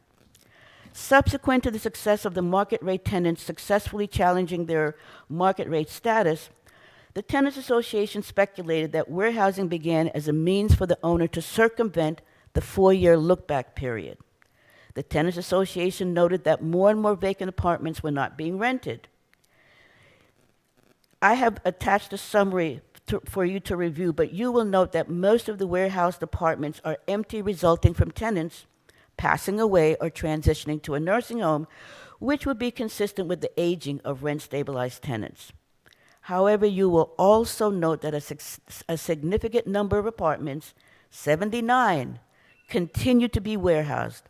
Of those 79 warehoused apartments, 30 are former rent-stabilized apartments. 6 of those apartments have already been lost to Frankensteining, and 22 are currently in progress. I think that you would agree that these apartments represent a significant block of lost, affordable, habitable apartments. After patches of HSTPA, the Tenants Association began to see the beginning of Frankensteining of apartments. CHIP, the owners, said that approximately 70,000 vacant apartments had been warehoused since 2019. They also stated that the owners were willing to bargain and negotiate releasing those apartments if Albany would roll back parts of HSTPA. Many owners decided that they would rather keep those apartments vacant in hopes that HSTPA would be overturned on legal challenges, possibly to the Supreme Court. If those challenges were successful, they would be able to rent those apartments for much more money. Tenants heard that the focus of HSTPA was elimination of the 20% vacancy allowance. Warehousing manipulates the housing market because those apartments are not registered as available.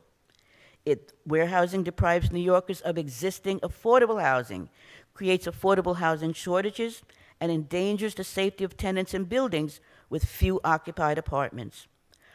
With Frankenstein apartments, if one or more of the combined apartments was previously rent stabilized, rent stabilization was lost, and the new unregulated larger apartment could be rented for a heftier rent.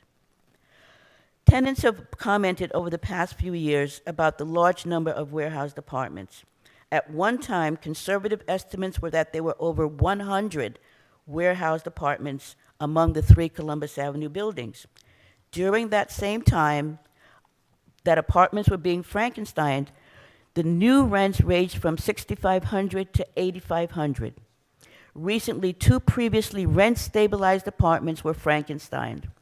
While the individual rents of these apartments were unknown, one can reasonably speculate that the rents on each apartment could not have exceeded $1,500 per month, as both had been long-term rent-stabilized tenants. The combined apartment recently rented for $13,500. If the proposed regulation had been in effect, the apartment could not have rented for more than $3,200. So to close, to further erode the available housing market, housing stock, even market rate tenants are experiencing unintended consequences of Frankensteining. Market rate tenants who reside in an apartment adjacent to an empty, previously rent-stabilized apartment are being threatened with non-renewal of their lease upon expiration. If the tenant objects to being relocated to another apartment for the purpose of Frankensteining the previously empty apartment,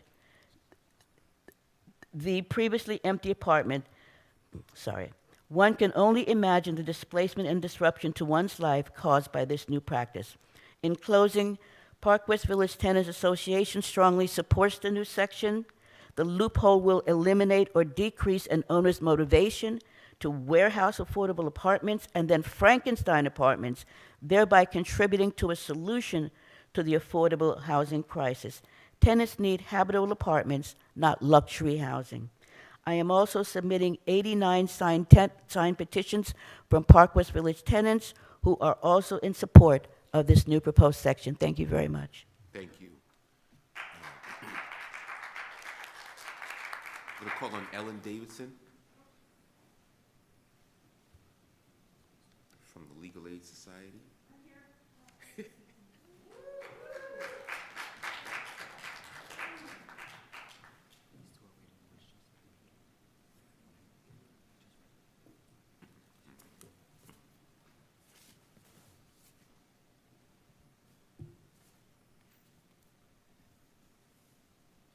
As I get rid of all of my winter clothes. Sad, sad, we're now in winter. Thank you so much for the opportunity to testify today. My name is Ellen Davidson. I'm a staff attorney at the Legal Aid Society. And the Legal Aid Society, together with our partners at Legal Services NYC, submitted comments to the proposed regulations a couple weeks ago. It's a 30-page document. I'm not going to read it. But in that document, we expound on the proposals. We support some. Some we have, I think, some pretty significant criticisms. And then there are some areas where we thought that the agency should have proposals where they just simply have not even considered changing the amendments. Late registrations is a prominent one. But today I want to focus on 2 areas where we commend the agency for its proposals. The first is succession rights, and the second is first rent for combined apartments. As you well know, the rules about succession rights are different for tenants depending on where they live. Because of a split in the appellate divisions, the rules are different for Bronx and Manhattan tenants compared to tenants in Brooklyn, Queens, and Staten Island. And so we commend the agency for using its power to resolve this split and codify the holdings in Jordan. This proposal properly realigns the code with the original remedial goals of protecting affordable housing for families of tenants who would otherwise be at risk of eviction and displacement. We do have a suggestion on how to clarify the regulations. We have a lot of suggestions in the rules on how to clarify regulations. We do believe that regulations that are clear are better for everyone. So I hope you take a look at it and consider it. Additionally, since the passage of the Housing Stability and Tenant Protection Act, we have heard about landlords warehousing apartments with the hopes of being able to combine those apartments and either set a first rent or deregulate the unit altogether. We've certainly heard from tenants today talking about it, but this has been a conversation that has gone on for the last 3 years, 4 years. How long has it been since the HSTPA? 3 years. And the reason that the landlords have been doing that is that the agency has a policy which allows them to. That is not a policy that is required by the regulations nor by the statutes. It's a policy that was wholly created by the agency. So we commend the agency for reconsidering this policy in light of the Housing Stability and Tenant Protection Act, because that act's focus, as you point out in your regulatory statement, was on preserving units at historically reasonable rents. Closing this loophole is in harmony with the provisions of the Housing Stability and Protection Act and well within the agency's power to interpret and enforce their laws. I've heard some of the testimony that has been given of the critiques of this policy, some of which suggests that every single vacant unit has a tenant that has lived there for 40 or 50 years, which seems, unusual considering the fact that there aren't many tenants left in the stock who've lived in their apartments 40 or 50 years. And the fact that they live next to people who've lived there 40 or 50 years would be unusual. But I will point out that the increases that landlords used to be taken for vacancy, I heard a representative of the landlord's point of view, that the purpose that they used to, during vacancy, be able to make needed repairs on apartments. And I just want to point out that individual apartment improvements were never for repairs. The entire purpose was for them to make improvements to apartments that hopefully were already in good condition because landlords took care of repairs as needed. But unfortunately, the way the law used to be written, landlords were incentivized to not do repairs in apartments, let them fall into disrepair because the windfall for IAIs was just so large. That's why the law changed. It was changed because of landlord misbehavior. Once the law changed and there was this loophole that was left, once again, we saw landlord misbehavior. So thank you so much to the agency for taking consideration of the facts on the ground and using its powers to change the rules as they needed to be. Thank you. Thank you. I'm going to have Stuart Zemeski from the East 5th Tenant Association, and then we're going back to Yonkers for one person. Thank you.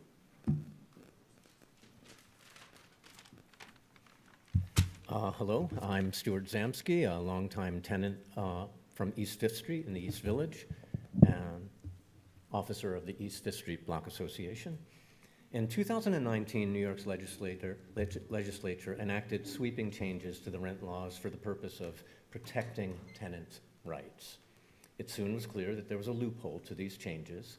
By Frankensteining the existing apartments, landlords could set a new rate with no restrictions. Obviously, this loophole was unintentional. I ask that it now be fixed and assert that the ones employing it are bad landlords, whom we do not want to reward for this behavior. In 2015, Rafael Toledano, a 24-year-old speculator, bought my longtime landlord's 15-building East Village portfolio.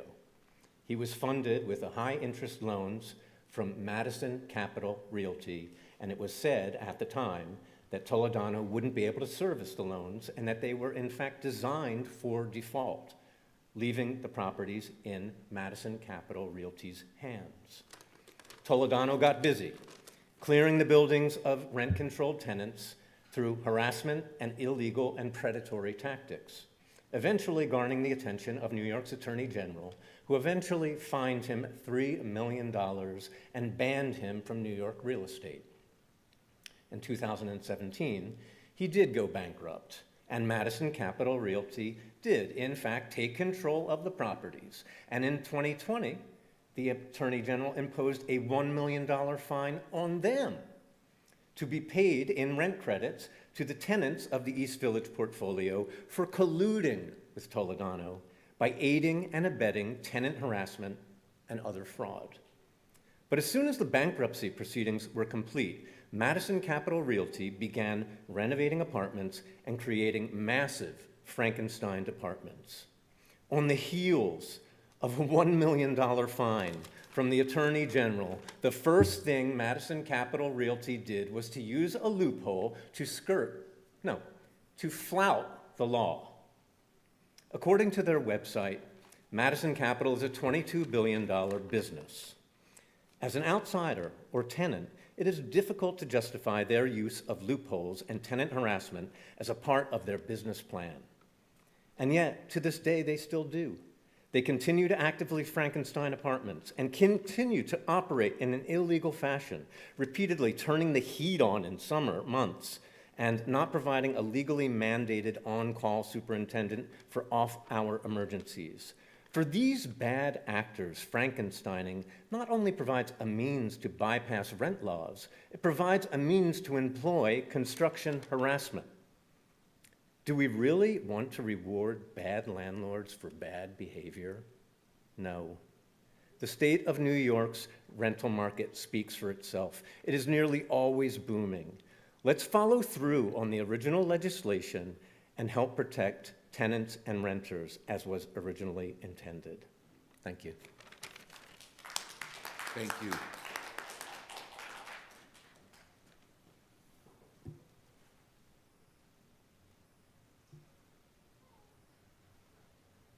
We're going back to Westchester.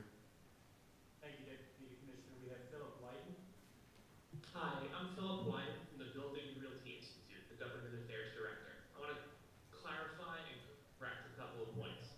A lot of people are lumping in every landlord together. The vast majority of landlords are hardworking and good people who want to make a living like everybody else. We didn't hear about any tenant stories, of which I have many, where a tenant was not acting in good faith. As we know, the vast majority of tenants are good law-abiding people, just like the vast majority of landlords. But instead of this, we just are hearing demagogic rhetoric. What we need to do are solutions. Lifting some requirements, such as parking requirements on new construction, would help bring down the cost of building. Building materials are through the roof. One common thing that's been hit on is that people are facing ever-rising rents. That's true, but you have to look at median versus mean and mode. The average rents are skewed by a few at the top who are charging a lot higher rents than most landlords. Most landlords who are in buildings that are dozens and hundreds of years old are not charging this type of amount. When I was a tenant and would look for housing, my landlord did not, quote unquote, jack up my rents hundreds of dollars a month. That actually never happened in any housing I lived in, regardless of whether I lived in Brooklyn or Long Beach or other areas. I also want to correct a few things. Currently, evictions, according to the New York State Unified Court System, evictions are below 2019 levels. So nobody's being thrown out on the street as claimed. Landlords are not able to just suddenly jack up their prices. This has been another myth. Another one is that we're warehousing apartments. Well, I can't speak for New York City. Our vacancy rate is 3.6%. We're not jacking up apartments here, jacking up rents.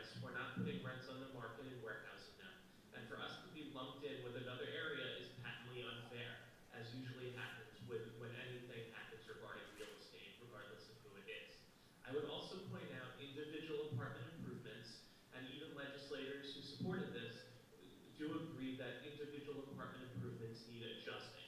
$15,000 is unrealistic in New York real estate. $15,000 for anything and putting a price cap is unrealistic. If you ask any Main Street economist, whether they're on the right, the left, or the center, including Paul Krugman of the New York Times, who said rent control is not a good idea and a good way to keep people in their homes. 15,000 is an artificial cap that will keep keep housing conditions deteriorating further. We want to improve things, so we support the Housing Access Voucher Program. This program is a new rent-stabilized voucher that would help both rent-stabilized and unstabilized people afford their rent. It would be independent of Section 8, so it would be funded entirely by New York State. We support higher vouchers for everybody, including building more housing. In fact, we have no problem endorsing more money for public housing to fix those repairs. We think more of this should be funded through the state. That would be great. What we don't favor is a one-size-fits-all, one solution that harms us. The other issue is the 2% MCI, which has been brought up. MCIs are an issue. When MCIs have been capped, they're not going to do big major improvements on buildings that have MCIs. We've seen in the news massive fires that have happened, massive problems with buildings, and they typically happen because of things like the MCI. When you limit the amount somebody can charge to recoup their investment, they're not going to want to invest in the building. Nobody wants to keep their apartments vacant. It's the financial choice for some landlords that have to do that. Small landlords, most of all, which have mortgages, and they're not getting their mortgages capped, they have to pay that. This is economic reality. But by limiting the number of apartments you can build, you are artificially pushing up rents and deteriorating the housing stock. Finally, my final point, as somebody who studied housing conditions across the world, for about 40 years in Tokyo, believe it or not, the city and the country allows an unlimited number of housing units to be built. What has this done? This has stopped massive increases in rent above inflation because you can build units large, small, or medium size. There's not the parking requirements that we require here.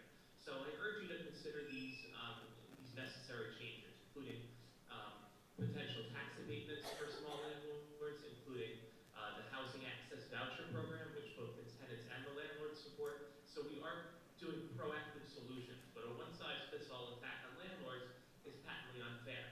You've heard from landlords today who have a few hundred apartments or a few dozen apartments, but artificial economic caps don't work. And just because it might feel good doesn't make it true. We saw the advent decades ago of bringing the MCIs and bringing HIAIs and allowing looser regulations on this, because in the 60s, the 70s, and the 80s, we all remember the Bronx's burning. We all remember the housing conditions that brought this. So what do we do to fix it? We know what works. Higher housing vouchers, less regulation on building, and we often see legislators here speaking who say that they want to lower housing costs, but then speak against housing in their own neighborhood. And this is really a shame. So thank you so much.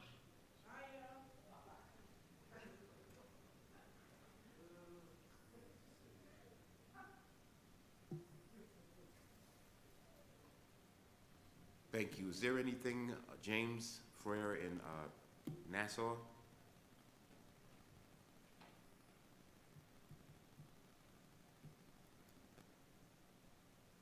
Can we go with Georgina Christ?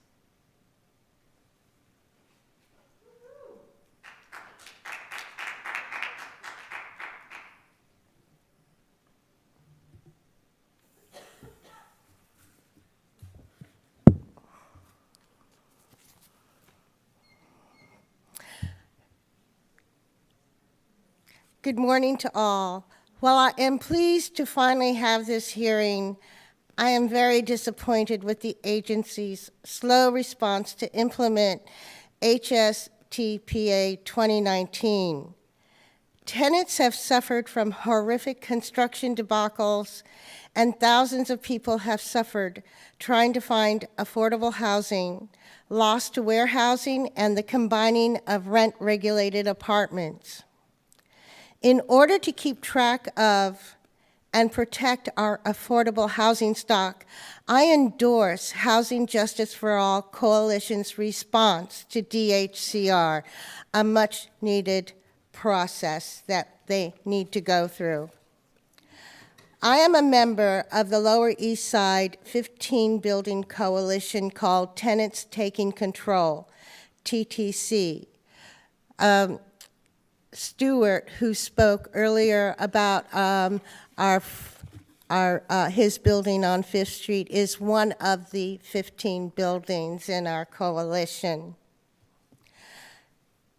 We started out with these 15 buildings. In these 15 buildings, we started out with 279 mostly rent-regulated apartments. By 2021, 150 apartments had been warehoused. Our landlord, Madison Realty Capital, took advantage of a supposed loophole to combine 82 of the 150 warehoused apartments to create 3- and 4-bedroom apartments, listed on Street Easy for up to $10,000 a month. To add extra footage to most of the apartments, 20-foot-long hallways were demolished, taking away a real sense of space and air circulation. The new apartment doors butt up against the stairwell landings. One feels like they are in a cave when using the stairwell while being subjected to tenant noise and odors. The original hallways acted as a buffer. Just how many people do you want to stuff into a building, creating a warranty of habitability issue? What about the next pandemic, epidemic, building fire, where firefighters carrying equipment through while tenants are trying to leave? There is no 3 feet of separation on these stairwell landings, let alone the stairwell. Elimination of hallways should cease. There is no law to allow for the combining of apartments in HSTPA 2019. The intent of HSTPA was to preserve affordable housing and not to provide a pathway to increase rents by combining apartments. DHCR rules are a good step, but the rules should be retroactive to date of HSTPA's passage. DHCR created this Frankenstein monster on their own without any law or regulation requiring that they do so. DHCR must correct this mistake that they have made and return the already Frankenstein apartments to affordability. There are approximately 68 apartments left in the warehousing that have been warehoused in our 15-building coalition. These are mostly rent-regulated apartments that could be housing people. DHCR is supposed to be the tenant's gatekeeper. The Frankensteining of apartments really needs to stop. We have lost so many rent-regulated apartments to this, so many affordable apartments, and all the while warehousing of apartments to be Frankensteined. We can't wait longer for the rules to go in effect. We need to close this loophole now. Thank you. Thank you. Ann Greenberg.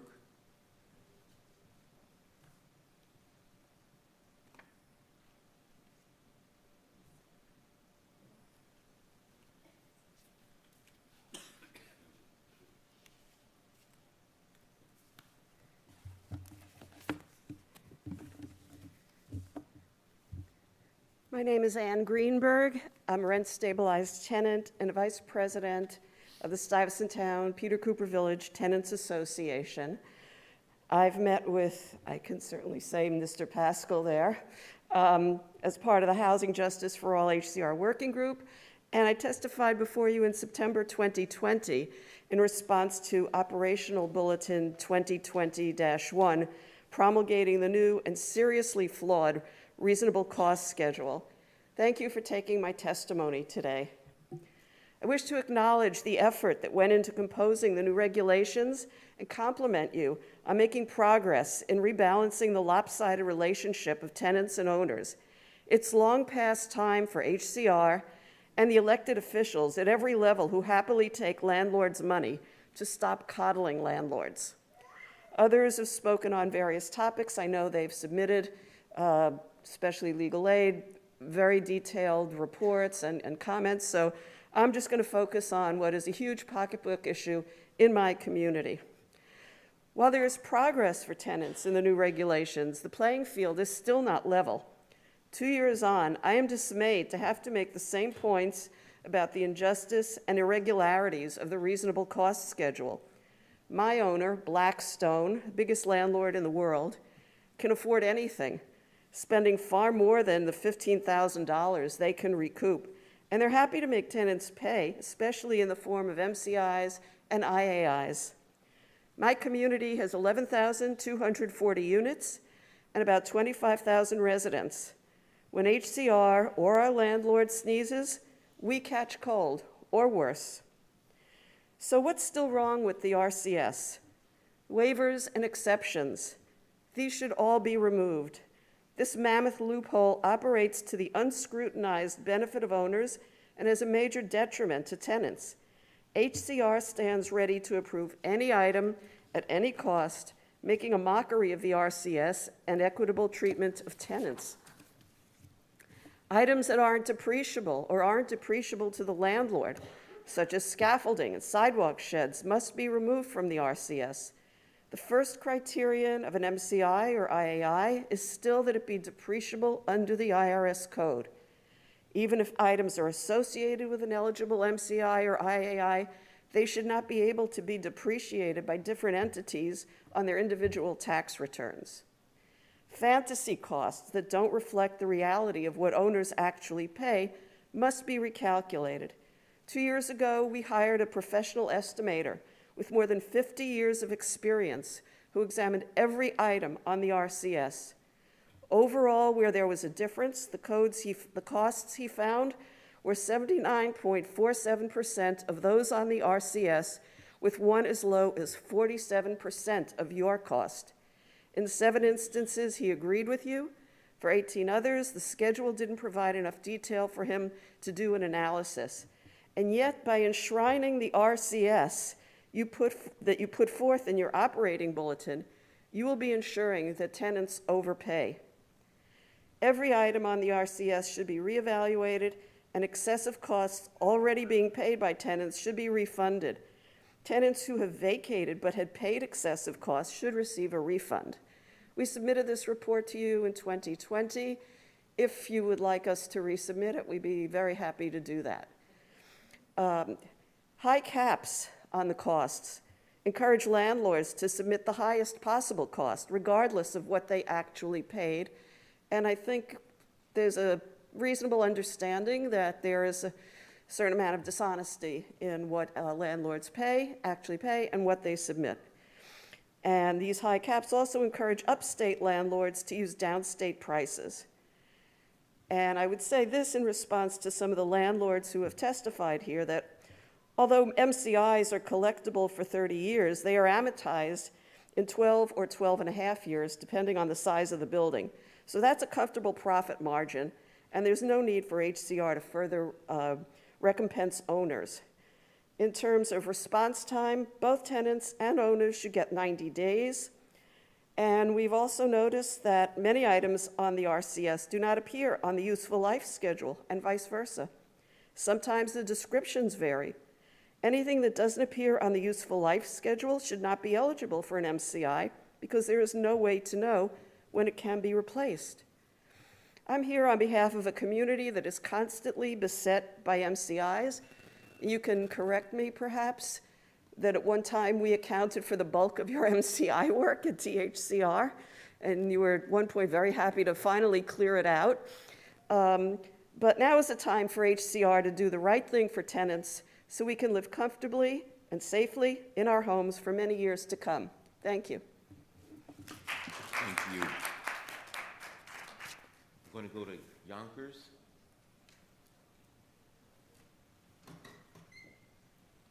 Then after the one person in Yonkers, we're going to do, I think it says Fetty Thomas. Is there Fetty Thomas? Teddy? Oh, okay. Teddy Thomas. So Teddy, you're up next.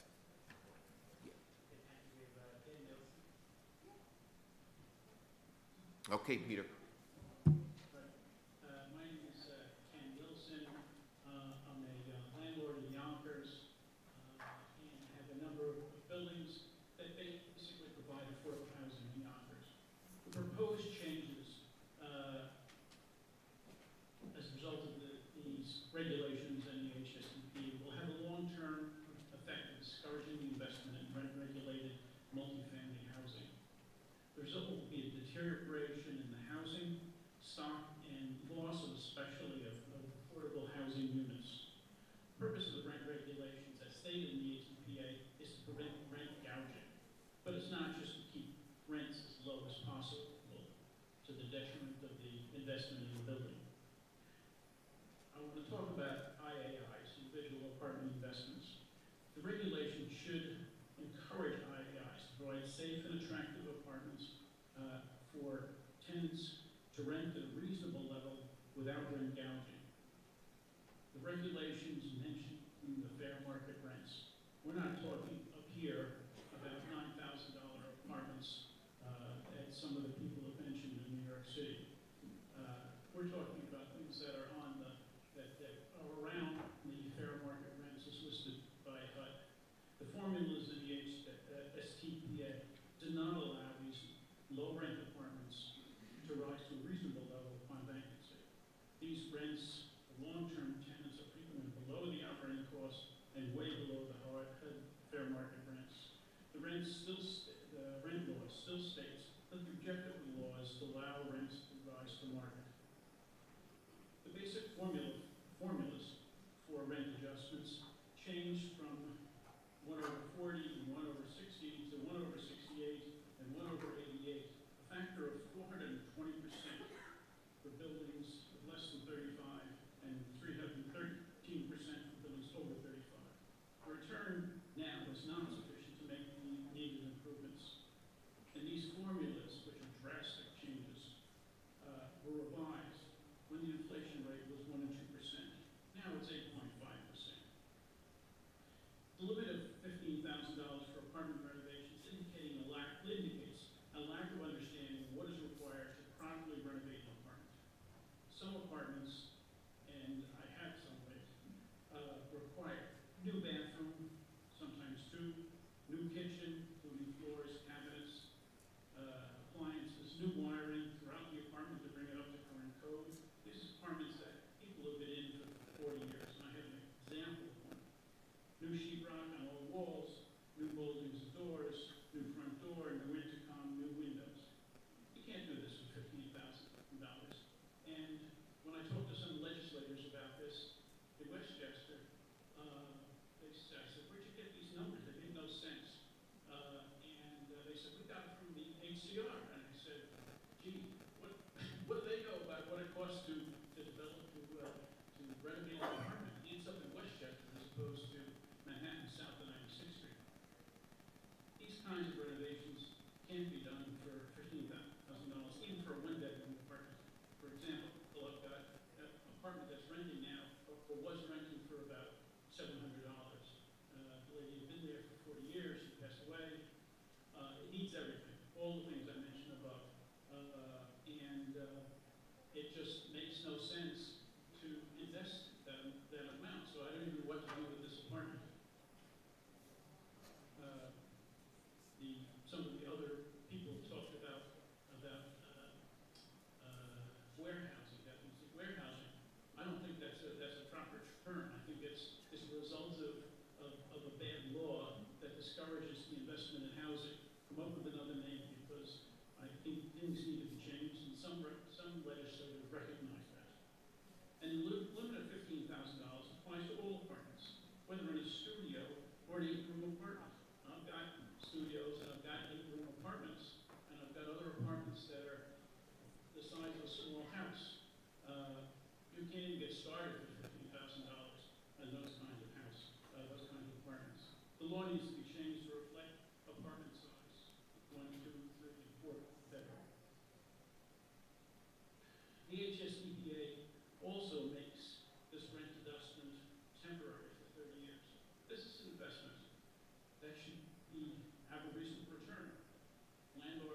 another thing that will discourage desirable investments and improvements.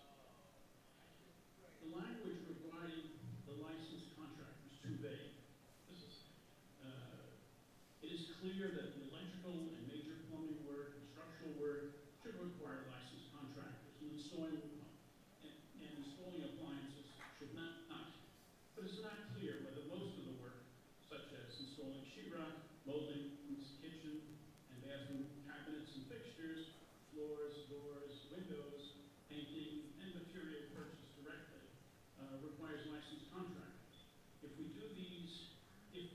do require licensed contractors, you are increasing the cost of improvements. Well, let's see, the $15,000 cap on the work.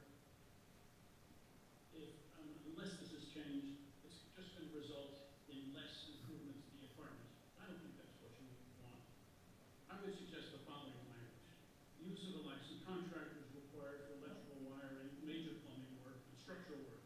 Other work, such as installing sheetrock, moldings, kitchen, bathroom cabinets, fixtures, floors, doors, windows, and painting, material purchased directly, does not require a licensed contractor.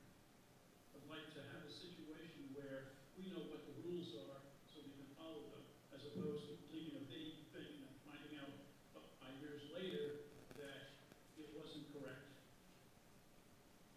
It is increasingly difficult for contractors, especially small contractors that are used in these special individual apartment improvements in New York State, to obtain insurance, which is required for license because of the scaffold law, which the legislature refused to change. Many insurance companies have stopped writing policies in New York State because of the scaffold law, which has driven up premiums and made it impossible for some contractors to, say, obtain insurance at all. I think the legislature needs to deal with this issue that they've ignored for years. Thank you very much. Thank you. Teddy Thomas.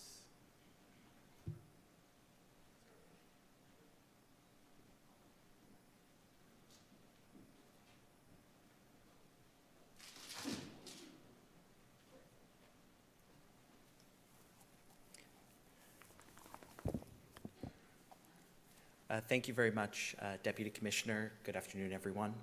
I'm a tenant in Brooklyn now, and I'm a member of Housing Justice for All and Met Counsel on Housing.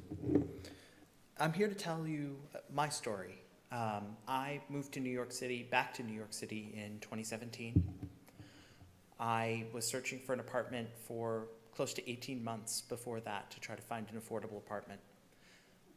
I thought I finally found one that was decent in a great area of Upper Manhattan, around 143rd Street and Broadway, close to my job at Columbia University at the time.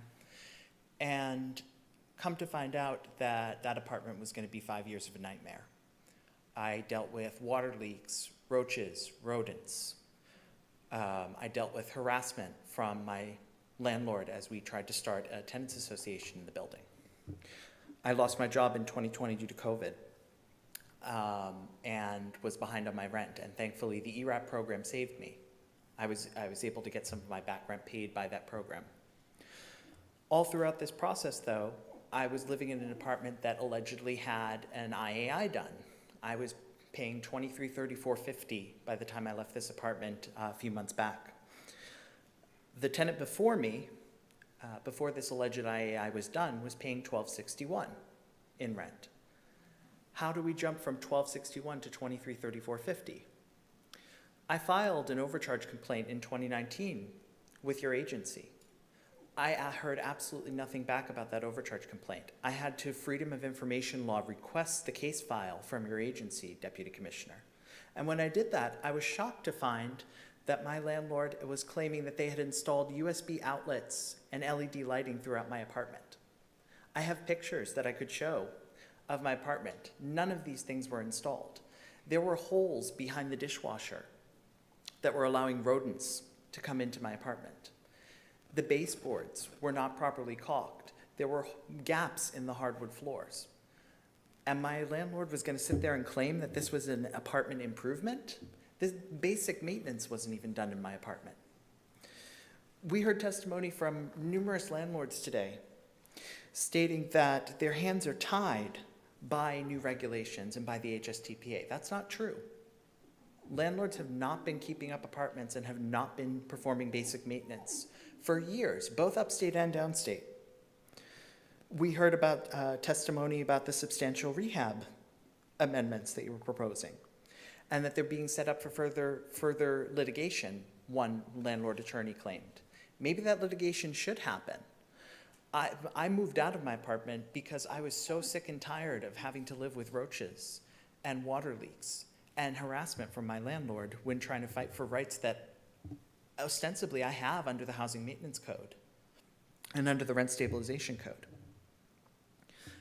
I've turned instead to litigating in an eviction case, in a non-payment case that is still pending against me, even though I don't live there, to try to fight for my overcharge complaint because your agency has done absolutely nothing to help me. You say that you want, on your goals, on your mission statement, that you want to maintain affordable housing in New York State. And that's why we've heard testimony from Assemblymember Epstein and Assemblymember Gluck that their constituents are in support of these amendments to the Rent Stabilization Code to support the HSTPA, which was passed in 2019. I applaud DHCR for taking proactive steps to implement regulations such as those around IAIs to make sure that IAIs are capped, that the number of IAIs that happen in an individual apartment are not unreasonable, and that the costs are not unreasonably passed on to tenants for performing things like basic maintenance. In my IAI, my landlord also claimed that they painted and plastered the apartment, something that's required by the Housing Maintenance Code every 3 years. That is not an individual apartment improvement. And landlords have the gall to come to this hearing and testify that their hands are tied and that,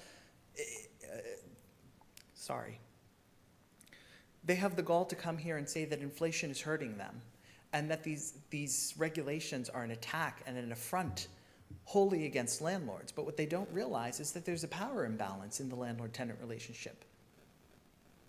Landlords have most of the power. Landlords have most of the money. Tenants just want stable, affordable, safe, and decent housing. Tenants don't want to live in squalor. And the majority of tenants do what they're supposed to do. This is why we need the amendments to be strong. This is why we need regulations that are clear and that prevent landlords from bad behavior with IAIs, MCIs, and Frankensteining apartments. With that, I want to thank you for hearing my testimony and thank you for your consideration.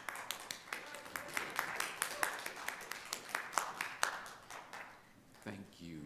James Fishman from Fishman Law Group, LLC.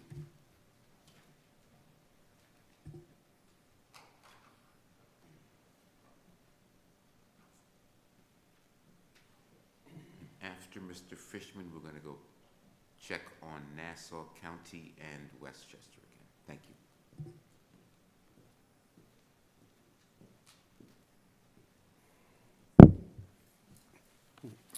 Good afternoon.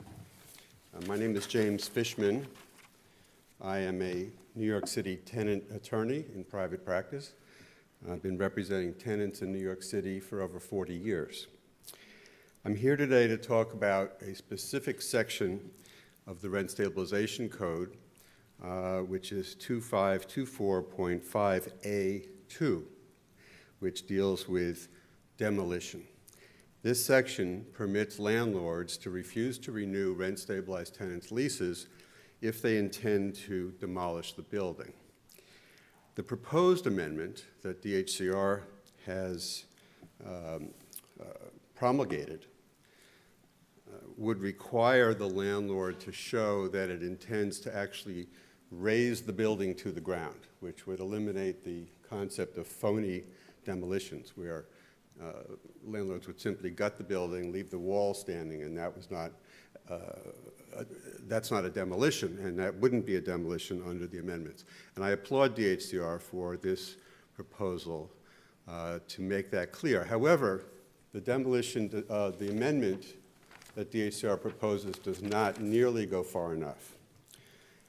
Instead, the section must be further amended to require that a landlord show a good faith intent to not only fully demolish the building, but also to build a new one.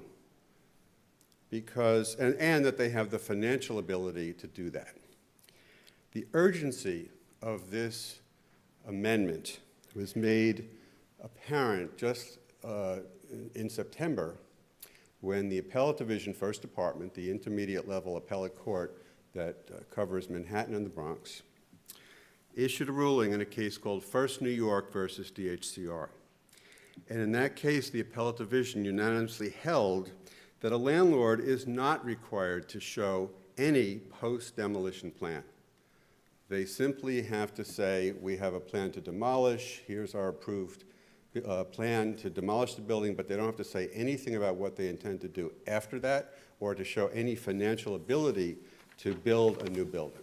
Now, the result of this is that this is going to eviscerate the repeal of vacancy deregulation, which we won with the HSTPA. That was a huge victory for tenants, but that victory will be short-lived if this decision is not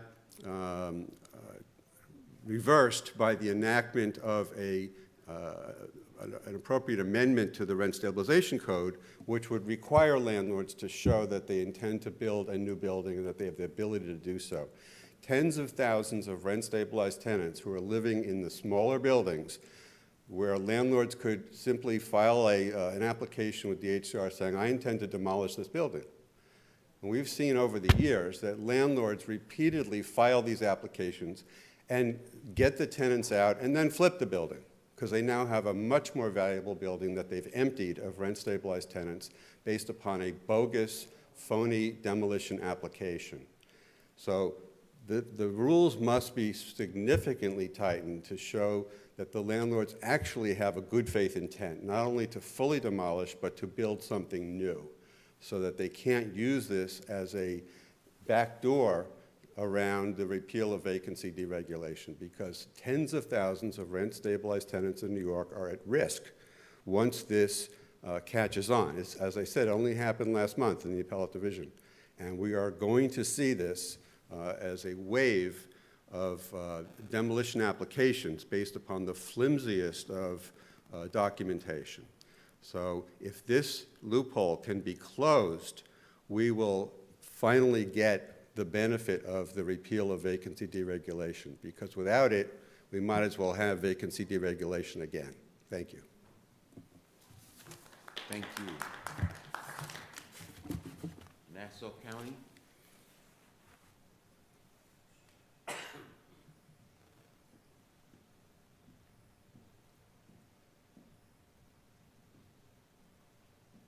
James?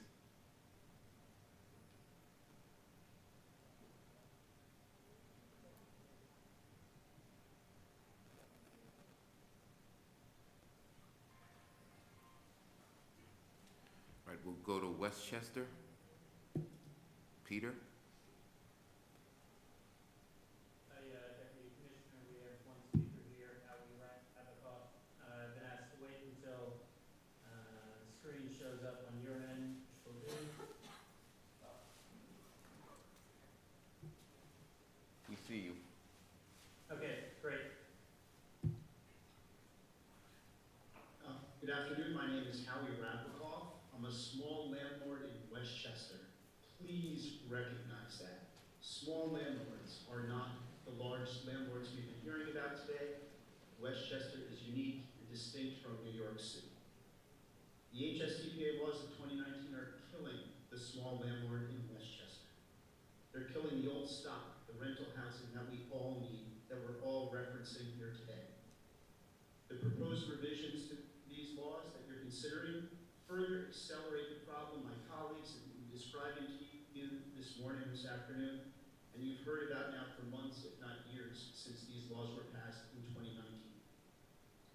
I was hoping the revisions you reviewed today would retract some of what was passed in 2019. I was hoping you'd be considering revisions to the HSTPA laws that would give something back to struggling and the other people in this room. We are desperately trying to keep up. We are desperately trying to provide the housing to a segment of this population that has few options. We understand the plight of the tenant you are all trying to protect. We are right alongside that tenant. We are not fighting that tenant. We are fighting to maintain those units. I was hoping to see a restoration of the vacancy allowance, not 20%. I'm sure most of you are laughing at me now. We'd like to see something that's tied to the number of years a previous tenant was in that unit. I was hoping to see an increase in the individual apartment improvements, at the very least, a spread for different sized units. The amount of money one needs to spend to renovate a studio is simply not the same amount of money needed to renovate 1 bedroom, 2 bedroom, 3 bedroom, and so on. Have you consulted with electricians and plumbers and general contractors? Have you consulted with cabinet makers as to what the real price is of a new set of cabinets for a kitchen in a 1-bedroom apartment? Or are you solely looking at information that's being provided to you that you may or may not trust, or that may or may not be accurate for Westchester versus Nassau versus New York City? And it may not be the same for a small landlord in Westchester as it is for a behemoth in New York City. At the absolute minimum, I was hoping you'd recognize that $15,000 in 2019 does not have the same value as it does today. Similarly, an apartment renovation in 2019 can't cost nearly the same as it costs today. Inflation isn't the only factor. Please, please use common knowledge. As you review today's proposed changes to the 2019 laws, I'm wondering who you're really consulting with. Have you met with engineers who understand the life of a hardwood floor, or a hypalon roof, or a boiler burning number 2 oil to produce steam heat in a 2-pipe system? Do you know what a landlord has to consider when a cast iron tub starts to show rust? Are you speaking with real estate professionals that can appraise the value of property, and the bankers who approve loans based on those appraisals? I think you need a team of professionals you trust. I'd really like you to give some thought to how one-sided this topic has been over too long a period of time. I'd really like you to give some thought as to how narrow-minded these laws are. We all know what happens when any single group of people has power in this country and completely ignores the others. I'm a landlord. I know by that definition most of you don't trust me. I hope you can find professionals with licenses that you can trust. I'll trust them as well. I hope you can consult with them and find a better balance, because today the HSTPA laws and the revisions that you're considering are imbalance, and they're destroying our housing, and they're deteriorating the housing stock and quality of life we all want for the segment of renters here in Westchester County. Thank you. Thank you. Rima Begun?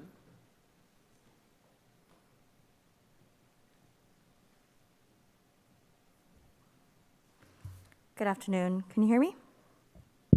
Yes. Awesome. My name is Rima Begum. I am the Associate Director of the Housing Stability Program at Chaya CDC and a rent-stabilized tenant in Stuytown.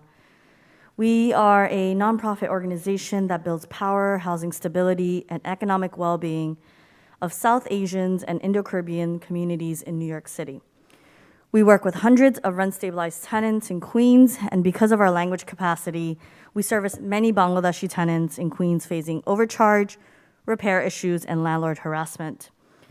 The Bangladeshi Tenants Union fought alongside our neighbors and allies for the Housing Stability Tenant Protection Act of 2019. We know that passing a package of bills is not enough. We have to ensure that HCR is implementing the law. Major capital improvements is the last standing loophole that landlords continue to utilize in an effort to displace longstanding tenants. Landlords applying for an MCI rent increase must submit proper verification that their buildings are free of any and all open violations, and HCR should automatically reject the MCI application for a rent increase if the landlord made any false statements about such violations. Landlords that fail to maintain their buildings up to code and are in violations of city and state laws should not be rewarded with any rent increases. HCR must include the following into its regulation. HCR should establish procedures to automatically check city and state agencies and all relevant database for hazardous violations at the time of the application is received, and verify again before the MCI order is granted, and again at the time of the PAR decision.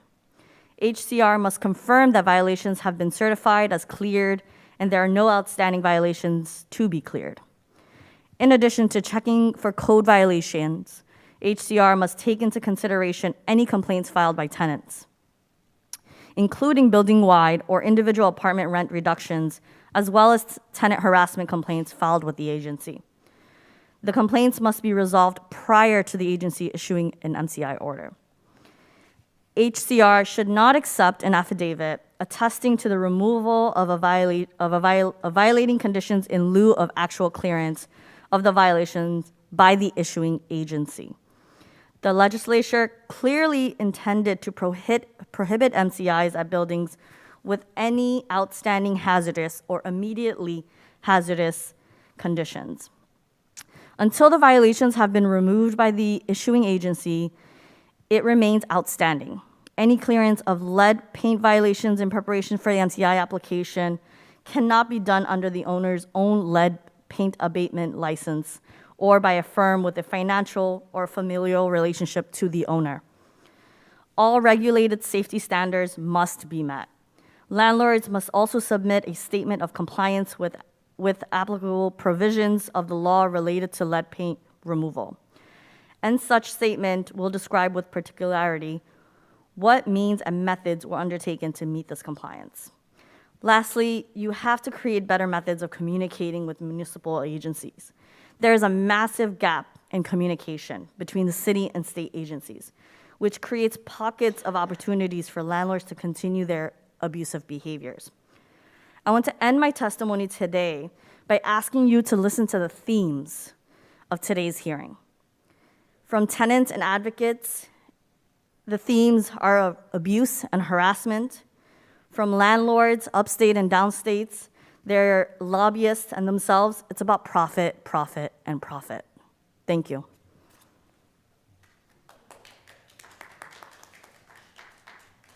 Thank you. Moram Pervin.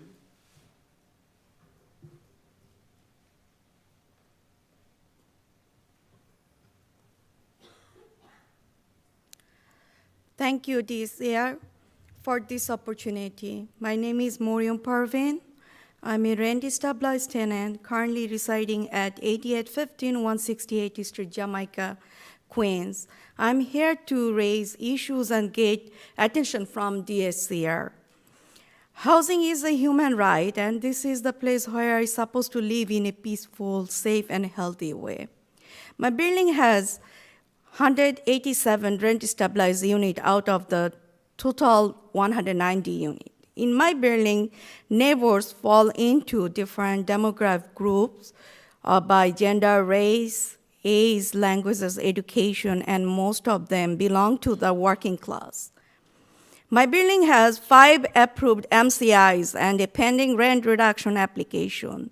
In order to collect signature responses or other documents from each unit and explain the purpose of the letter from DSCR and meeting tenants for further discussion, it is time-consuming work for working class people like me.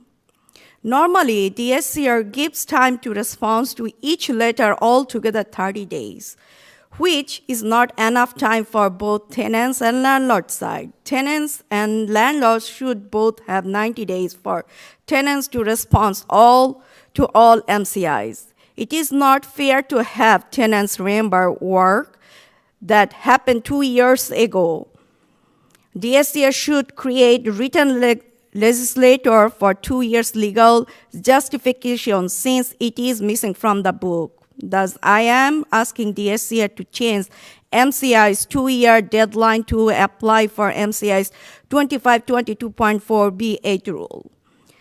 Also, my building has heat, main door intercom, key issues, water leakage, and several open violations individually and building widely.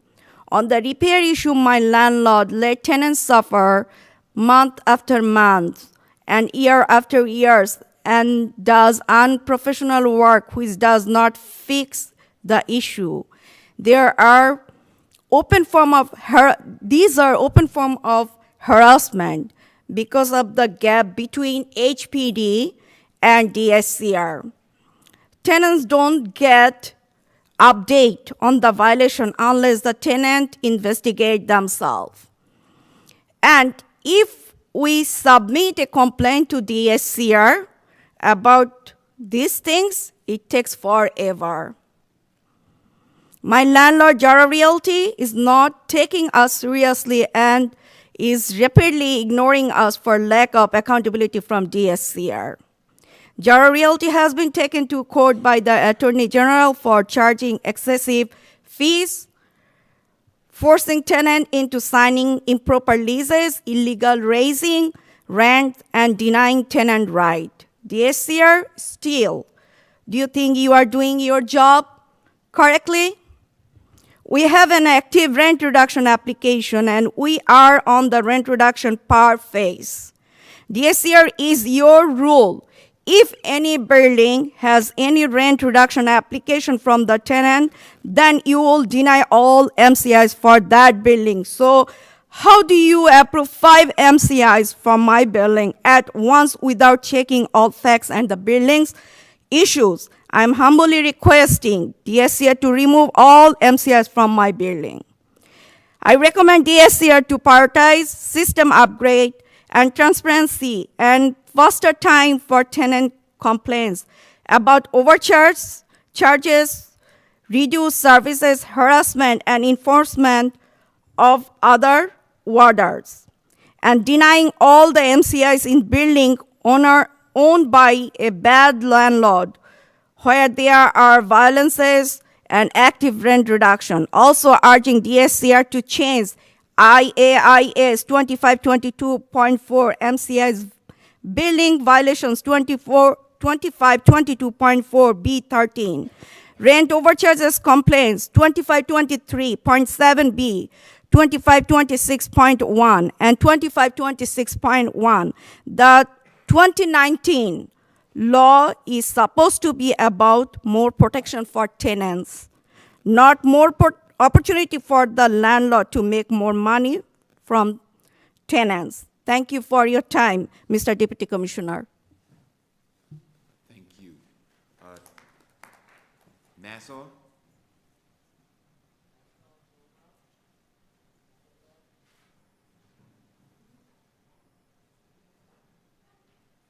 Good afternoon, Deputy Commissioner. We have no registered speakers here in Nassau at this time. We're still monitoring. Thank you. Westchester? Deputy Commissioner, we have no further speakers at this time. Okay, great. Julius Bennett? Julius Bennett? Judith Douglas?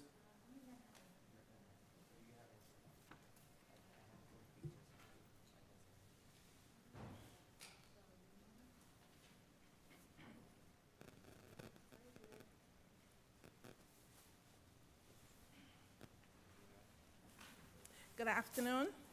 My name is Judith Douglas. I represent 249 East 37th Street in Brooklyn.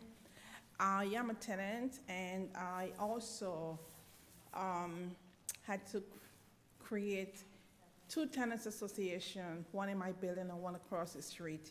And the reason I was forced to do that is because the landlord failed to do his job. The landlord at some point purchased the building from the previous owner, and basically at some point he asked MCI to give money to help to fix the building. the building was not fixed. Whatever they did, they probably used the money to do other stuff, but we did not get the benefit. But what happened is, we in turn had to pay extra money for each of the rooms that they claimed they fixed. The problem is, we never knew MCI was giving them money, but we received a letter from MCI after the work was finished, and telling us that we have to pay like certain amount for each of the rooms that they claimed that they did work on. They did replace some windows. The windows that they replaced was really, really poor, because when the winter comes, you could feel the cold air coming in, and these are brand new windows, which means they have different grade of windows, so we probably get the worst. And the doors them were not fixed. They're lead on the doors. We have kids in the building who have asthma, and even when we complain, they still didn't fix it. So I'm not sure why they get all this money to do repairs and the work was not done. And we still suffering, and we still paying that money, moving forward. We still paying the money in our rent. I think we need to, when MCI is giving money to management to fix the building, they need to have some kind of monitor in place. A monitor that will make sure the work is being done. Someone to come on site to make sure things are being done accordingly. The quality of the material that they're using. If there's no one to monitor what the landlord is doing, anybody can write a letter claiming that they pay this amount when nobody really come to confirm anything. So it's just basically word of mouth. We have been dealing with a lot of coldness in the building. Coldness means that before he took the building over, we used to have great heat. And since he purchased the building, he changed the system where we give limited heat. So oftentimes we have to call 311.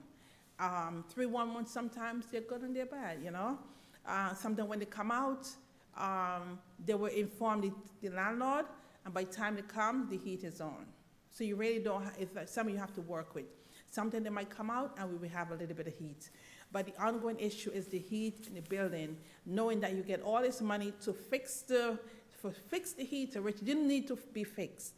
And now we're still suffering, but we're still paying the landlord. So I think that as tenants, I'm here to represent the tenants, and we need to make sure that when they ask an MCI for money to fix their building, MCI need to make sure that the violation in these buildings are being done before they get the money. That's another thing. They only fix some and not all of it. We need to have policies in place. We should not be getting a letter after the fact to tell us that our rent will be increased for every room that they got, like the living room, the bedroom, and whatever, the kitchen. We should not be getting a letter stating that we have to pay this in our rent, when we really didn't benefit from the service per se. Because I said to you, the windows were still cold. Even they're brand new windows, but it's the quality of windows. When I went to Home Depot to address certain issues, they tell me window quality is different. You get something cheap, you get cold air coming. You get something high quality, at least you will get some good heat. So I understand that part of it. But we need to make sure that someone is on the premises when these landlords are making adjustment or doing any kind of work, knowing that they're gonna get money for the next 20 years, not paying taxes on. And the tenants still suffer in the end. Lead paint issue is another issue in the building, and that was not addressed. Up to yesterday, they were coming there with a lady have a 1-year-old baby. They were just ripping down her apartment to fix all these issues. These are issues we address with the landlord, but they don't listen to us. And I noticed you have one came there to address about the financial impact it has on him, but we are here as tenants who are dealing with this situation, so we can speak from our own experience. We need better communication between the two agencies because they're not communicating. The city, the state, they're not syncing. So we need to work on that also, because the rent reduction application, that has to work a little bit more. we need to have MCI to deny financial assistance to landlords who are not taking care of their building, meaning who are not maintaining their building, they just want to pick up the rents every month. So that's my issue right now in terms of my concern. Okay, thank you. Westchester, Nassau, start with Westchester. Yeah, there's still nobody here new signed up to speak. Nassau? Yes, still no one new signed up to speak with. All right, so Westchester, Nassau, we're gonna recess you and we will restart you at 1:45.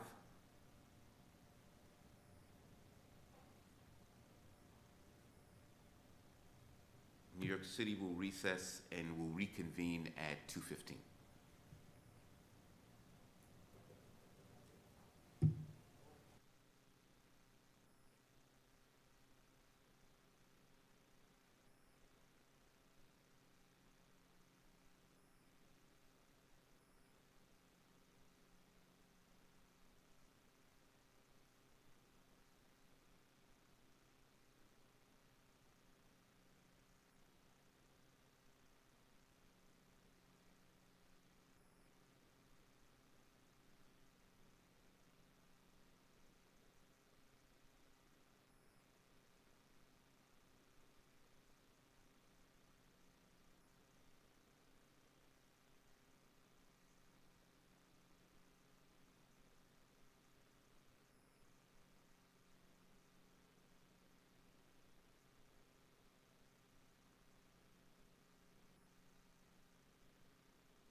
Pascal. I'm the Deputy Commissioner for the Office of Rent Administration.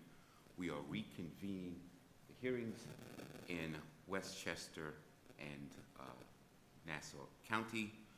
Mr. Stecker, do you have anyone who is going to be testifying? Hi, Deputy Commissioner. We actually do not have anyone else that's going to be testifying.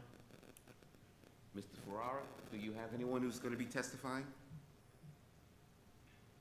We have no one here in Nassau County to testify. Great. Okay, I think we can terminate the proceedings in Westchester and Nassau County.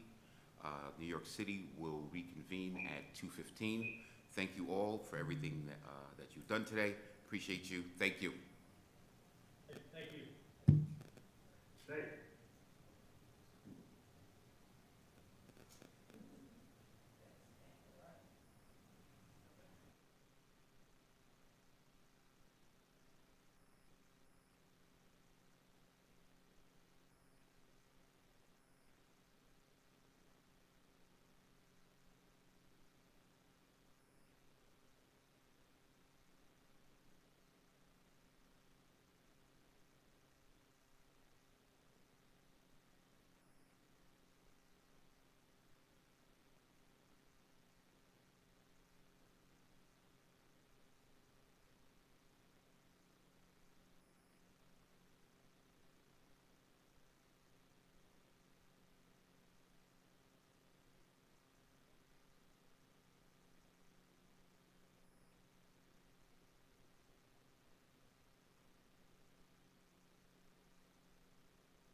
All right. Good afternoon. This is the second session of a public hearing to give you an opportunity to express your opinions on HCR's proposed amendments to the New York State Emergency Tenant Protection Regulations and the New York State Rent and Eviction Regulations.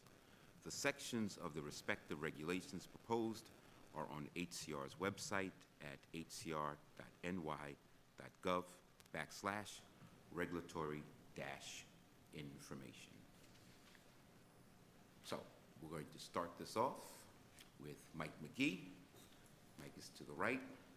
Stand just a little bit back so that the transcriber, excuse me, the stenographer can ensure that we get everything that you're saying clearly. Thanks, Mike.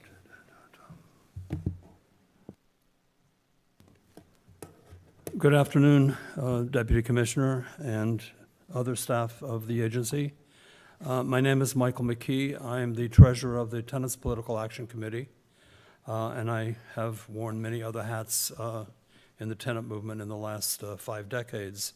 I'm here to comment both on the New York City Rent Stabilization Code and the Emergency Tenant Protection Regulations, so I hope you'll indulge me. I didn't feel like making 2 trips today, one to here and one to Yonkers.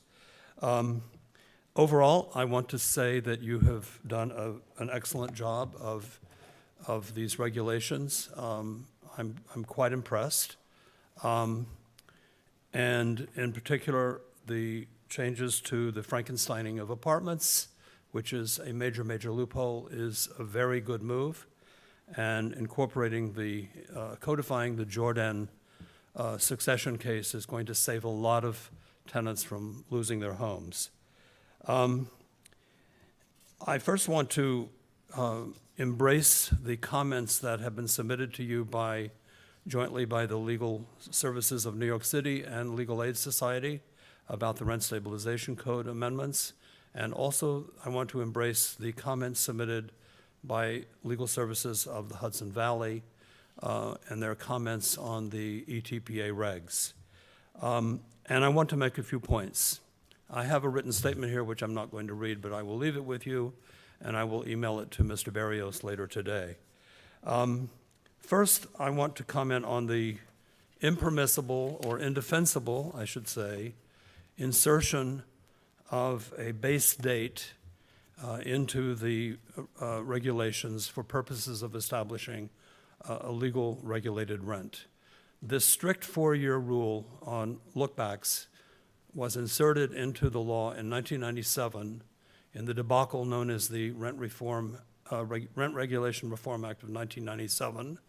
It was the deal that George Pataki offered to Shelley Silver in return for an extra 2 years on the extender. This was a very bad deal, which has basically done an enormous amount of damage. George Pataki knew what he was asking for. Shelley Silver did not know what he was agreeing to. And the Housing Stability and Tenant Protection Act of 2019 quite properly repealed this 4-year cap on lookbacks, and the agency has no business trying to revive it in the regulations. So I would urge you to delete that. I think the substantial rehab regulations are very, very good, but I think you should definitely end the unlimited look-back period that landlords have to claim that 3 or 4 decades ago, allegedly some kind of substantial rehab took place, and that therefore they should have an exemption from rent stabilization. We're seeing more and more of these cases, and I think if you will follow the advice of Legal Aid and Legal Services to put a strict 2-year cap on lookbacks on substantial rehab, it will protect a lot of people and preserve a lot of rent-stabilized housing. Now I want to talk about the new rent guidelines boards and the new municipalities that have opted in one case and are in the pipeline in the other. As you are aware, one of our biggest victories in 2019 was expanding the applicability of the Emergency Tenant Protection Act to all 62 counties in the state. I have to say that neither we, the statewide tenant movement, nor the agency was ready for what needed to be done to assist municipalities and tenants in this process. As you are aware, the City of Kingston opted into the ETPA effective August 1st. Last week, the Rent Guidelines Board, the new Rent Guidelines Board, adopted guidelines. And in the intervening time, an enormous amount of egregious, illegal landlord conduct has taken place in the City of Kingston, which I describe in my written testimony. Tenants have been confused, tenants have been frightened, and they have been basically, except for the efforts of two community organizations, For the Many and Citizen Action of New York, for whom this was also new subject matter, they have been on their own, with no one from city government or from the state helping them. So I think the regulations in terms of the ETPA regulations need to be looked at very carefully, and I would urge you to look at the carefully at the comments submitted by Legal Services of the Hudson Valley. And I think in particular you need to delete the 2-year cap on refunds for fair market rent appeals. As you are aware, the City of Kingston Rent Guidelines Board has adopted a look-back period of 3 years and 7 months. And a 2-year cap on refunds is really unfair to tenants who got rent increases before that. Now, let me just also talk to you about agency practice. Since Kingston opted in, and actually since before, I have been serving as a consultant to the tenants in Kingston and to a degree to the elected officials there. I have spent a lot of time going over your forms and over your fact sheets, and they are grossly deficient. The instructions on the back of the rent registration, the initial rent registration form, are very confusing. The instructions on fair market rent appeals are virtually non-existent. And the form that you are requiring tenants to use for fair market rent appeals, the RA 89 overcharge form, while it's appropriate for rent overcharge cases, it is not appropriate for fair market rent appeals. And when the chair of the Rent Guidelines Board, Kingston Rent Guidelines Board, asked the DHCR representatives if they would consider creating a more appropriate form for fair market rent appeals, the answer he got from the DHCR Counsel was, the board cannot dictate to the agency what forms we use. Now, I just submit to you that is not a very friendly or collegial attitude. So I'm urging you to take a look at your forms, to take a look at your fact sheets, and make these changes. So thank you very much. Thank you. Alex Young.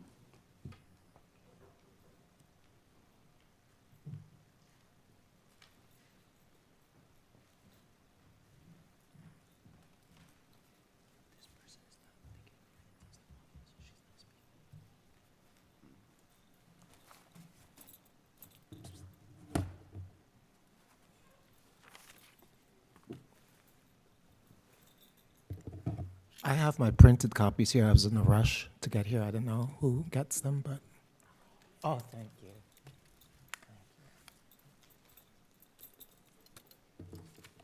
Thank you for letting me testify. My name is Alex Young, a tenant activist in several coalitions. I'm here to voice support for Section 2524.5A21, as well as enthusiastic support for the repeal of 2500.9E2. The latter allowed buildings to qualify for intense rehab based on a presumptive status of deteriorated, which itself was based on a dangerously simplistic 80% vacancy rate. I should do air quotes, vacancy rate. Most importantly, 2500.9E2 allowed apartments in that type of building to be removed from rent stabilization.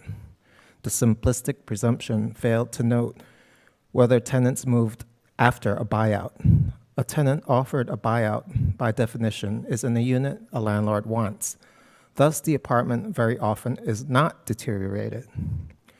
No pun intended, but using warehousing with 2500.9E2 gave landlords a number of ways to play the victim, such as fabricating 80% vacancy. In the same spirit of the repeal of 2500.9E2, the proposal of 2524.5A21 is healthy for New York as it helps to get rid of landlords' chances to deceive by saying exteriors must come down and foundations removed. I'm also voicing enthusiasm for 2521.1M. During the past few years, landlords' motives for Frankensteining were clear vis-a-vis the 2019 HSTPA reforms. As most of you know, warehousing is often a convenient precursor to Frankensteining. Giant combined apartments with insane monthly rents, sometimes in the 5 figures, aren't for common New Yorkers, though by the fairness and virtue of 2521.1M, healthy change can be enforced by DHCR. The amendment would discourage Frankensteining as a method of destabilization. Some forms of tenant harassment that precede Frankensteining would also be reduced. Under my email, you'll see 2 resources which clearly illustrate how landlords who warehouse can easily withhold transparency to abuse math, to inflict false math on tenants by manipulating starting quantities, which then affect quorum clarity and consent signature gathering and final tallies, so that a landlord can fabricate a deceptive consent victory, air quotes, consent victory, or succeed in sabotaging tenants' honest consent victory. Thank you for letting me testify. Thank you, Alice. Ann Korchak?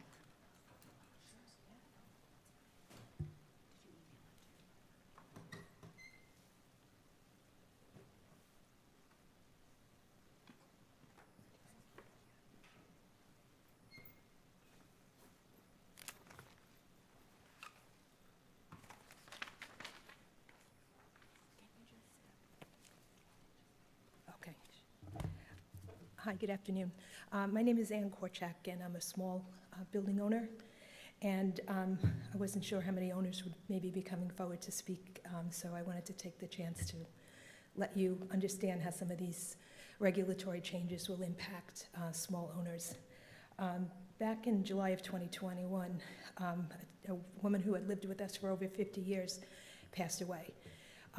And she lived in an apartment in a hoarding condition where she really allowed very limited access for us to get into to deal with repairs and maintenance other than a bathroom or a kitchen leak in those years.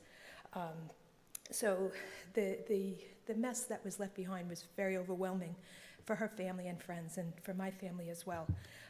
My son and I helped an elderly friend of hers, go through her belongings, but it was a massive hoard. And after a couple of weeks, and it seemed not very safe, we abandoned our efforts, and we then turned to have some professionals help empty out the apartment.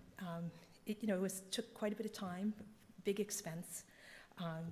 And once the apartment was substantially empty, except for some large furniture, which we were eventually able to donate, we hired an architect, and he came in and designed an apartment, and our intention was to attach it to an adjoining apartment and create a much larger 3-bedroom, 2-bath, which would allow us to upgrade many of the things that had not been done in a long while.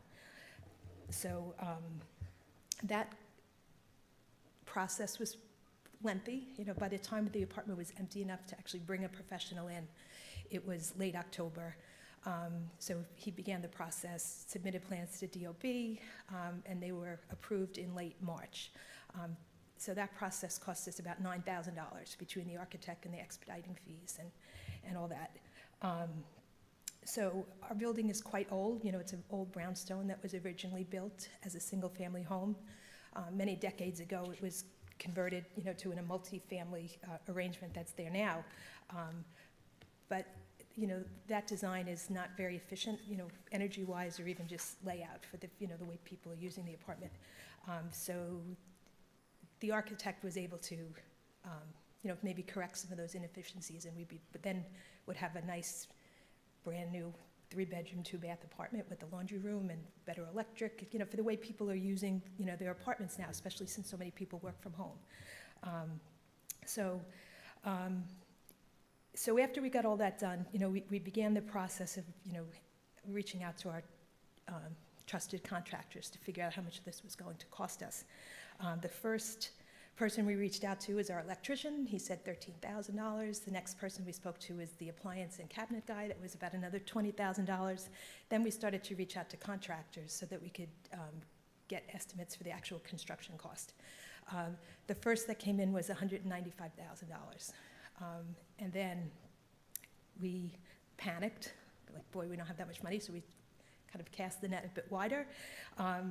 And then we got kind of caught up in that time where we saw, supply chain issues and soaring inflation, and quickly the estimates were going up and up and up, and we were up to $295,000 for the construction cost.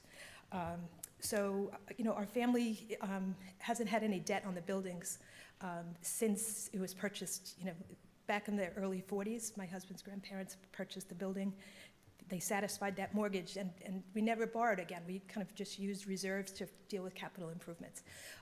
But this was an amount that we didn't have. So we had to then go out and try to, so we paused the project and went to try to raise some capital, which, entailed us going to banks, which, like I said, was kind of a reluctant decision for us because we hadn't borrowed before. But then we wound up in, a period of kind of rising interest rates. So we kind of find ourselves like now in this perfect storm where we went ahead with, the plans and the DOB because we hoped, to do this combination. But, now we have, rising interest rates, soaring construction costs, and now we also learned, that the regulatory rules are changing. So, we can't possibly proceed at this time. I can't afford to take on that debt for such a, small increase on the rent. And I imagine that there are other small owners out there that are in similar positions. They have made these plans to go ahead, and all of these different forces are now impacting our ability to do this. So I would say my simple ask would be, maybe some flexibility on the effective date, for families like ours that had started down this path and now are unable to do it because of kind of an economic and debt environment that's just going to make it very difficult. But I think, in the broader picture, I just would love to see this body and, our state lawmakers, have regulations and policies that would allow for building owners like us to invest in our properties. And so thank you. I appreciate your time today. Thank you.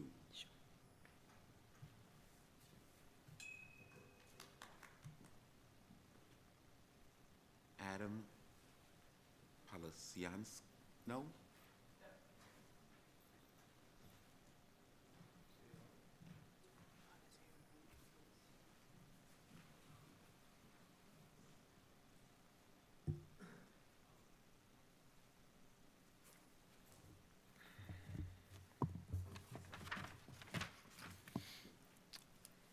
Good afternoon, Deputy Commissioner and DHCR. Thank you for allowing me the time to speak today. I'm here representing the Tenants Association of 4474 21st Street and 1155 45th Avenue in Long Island City. About 5 months ago, our building was purchased by a new owner with the intention to combine apartments and to get as many tenants out of the building as quickly as possible to execute renovations and to raise the rent sky high and push everybody out. We have faced in-person harassment, we've faced harassment by mail, by phone, and even from aggressors that the new owner has hired to intimidate us in person. 17 of the 46 units in our complex are officially rent stabilized, and almost all of those are currently occupied. Meanwhile, the other 29 units are technically deregulated, but many of us are arguing that they all underwent illegal deregulation through the past 15 to 20 years. 9 of us have officially filed rent overcharges, and many of us are also engaging legal counsel as well. So it is our ask that you consider a few of the following things. The passage of good cause eviction is so important for the preservation of affordable housing in New York City and the state of New York. Middle and low income tenants in this city cannot afford a $500 or $1,000 rent increase upon renewal. It's just, especially in this unstable economy where people are now losing jobs and the price of everything is simply becoming unaffordable. So there should be some sort of protection and cap, even for officially deregulated tenants, to protect them from a massive rent increase of 10, 20, 30, and maybe even 50%, which I'm sure we've all seen or know of somebody that this has happened to in the past 6 months to a year. Additionally, the warehousing of apartments, I think something has to change with that. If a landlord has a specific number of rent-stabilized units, perhaps maybe they should only be able to warehouse a certain number of them instead of just keeping them vacant. This is diminishing the affordable housing that's available to hardworking average New Yorkers who make a normal living wage. And from what I see and my fellow tenants see, it's creating an environment where if kicked out officially and evicted, people are going to have to move very far away, and there may not be a place for them to live that's nearby or equivalent for a similar price. Additionally, something that I believe is very important is a tenant should have the right to see the apartment rent history and registrations before a lease signing or at the time of lease signing. There are so many accounts of tenants being lied to or cheated by the landlord and moving into an otherwise rent-controlled or stabilized apartment under the guise that it's deregulated. And as we know, the only way to undo that is a long process through DHCR with an overcharge complaint or going to housing court, which for many is inaccessible because of the legal fees. So in closing, I believe it is very important and the responsibility and moral duty of DHCR to take action, further action, to protect tenants in an unstable economy and in a rather unstable housing situation in New York City. And just look out for people. I appreciate your time. Thank you. Thank you. Diana Jarvis from John Mayer Law Firm. Thank you. Sorry, John couldn't be here. But I'm here from the law office of John Marr, and I have my prepared notes, but I would also like to recommend that the individual tenants get a chance to see the rent history before they rent. If the issue is that you're afraid this would allow unscrupulous stalking horses to try to find buildings where there's a lot of low rent apartments before, so that the owner can underbid an aged owner or something like that, you could have them have a 30-day waiver after they sign a lease. They get the rent history, and then they have 30 days to basically like repudiate the lease if they think the rent history doesn't qualify for it and they don't want to have to sue the landlord or file a DHCR complaint. Something like that could be done. I'm here to talk about the Frankensteining. What we have seen in our practice is not people trying to create better apartments. What we've seen in our practice, which is largely focused on illegally deregulated buildings in Inwood, Hudson Heights, and to some extent other boroughs other than Manhattan, is that especially Classic 6, Classic 7s, Classic 5s were designed to create public and private spaces in the apartment, and especially the Classic 6 and Classic 7s had maids' rooms with a separate bath for the maids and a separate door to the hall. It's incredibly easy for the landlords to split those simply by separating the maids' quarters from what would have been the family rooms, and they put up one door. And then they get 2 first rents and a deregulated apartment. And that ties into what I want to say about no base date, and also if you can reform the fair market rent appeal. The most egregious situations are, of course, in the most beautiful apartments, such as rent-controlled apartments, the aforementioned Classic 6 and Classic 7s, where the landlords take them over, cut them up, which, as I said, is very easy to do, and then they have 2 deregulated apartments. And it's limited by the fair market rent appeal, which prevents the tenants from, if especially there's been a lot of illegal deregulation in the rest of the building, prevents the tenants from getting an affordable home in a neighborhood that basically is one in which they have a lot of ties. Because, as I said, these things happen mostly in Hudson Heights and Inwood and in Harlem. As for the false vacancies, I do believe there are a lot of false vacancies out there. The landlord should not be allowed to treat 80% registered vacancy as a vacancy. I want to give you another theory for what we've seen as where buildings get registered as vacant.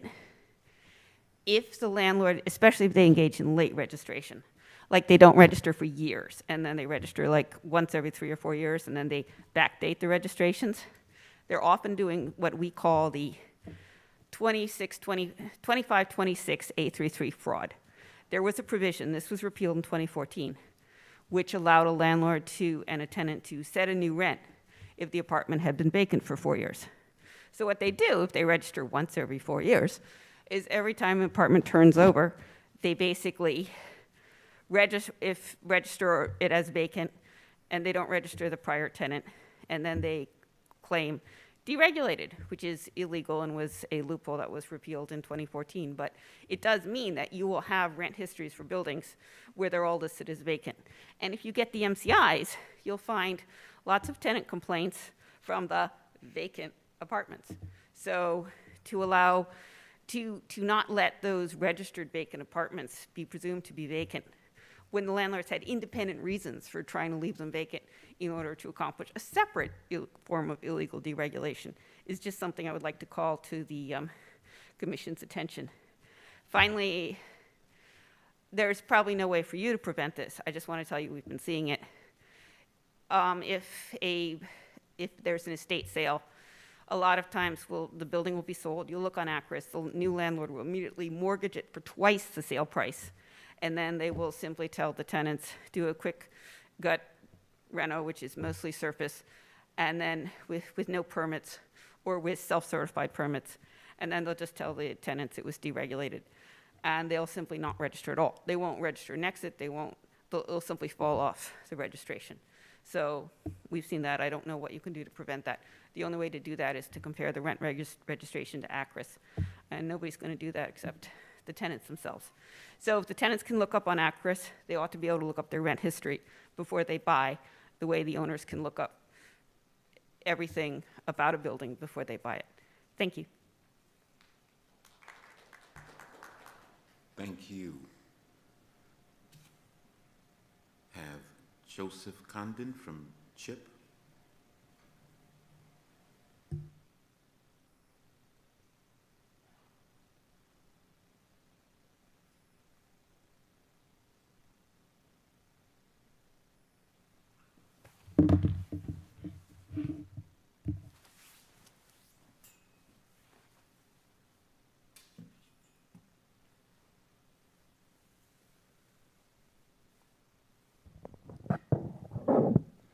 Good afternoon.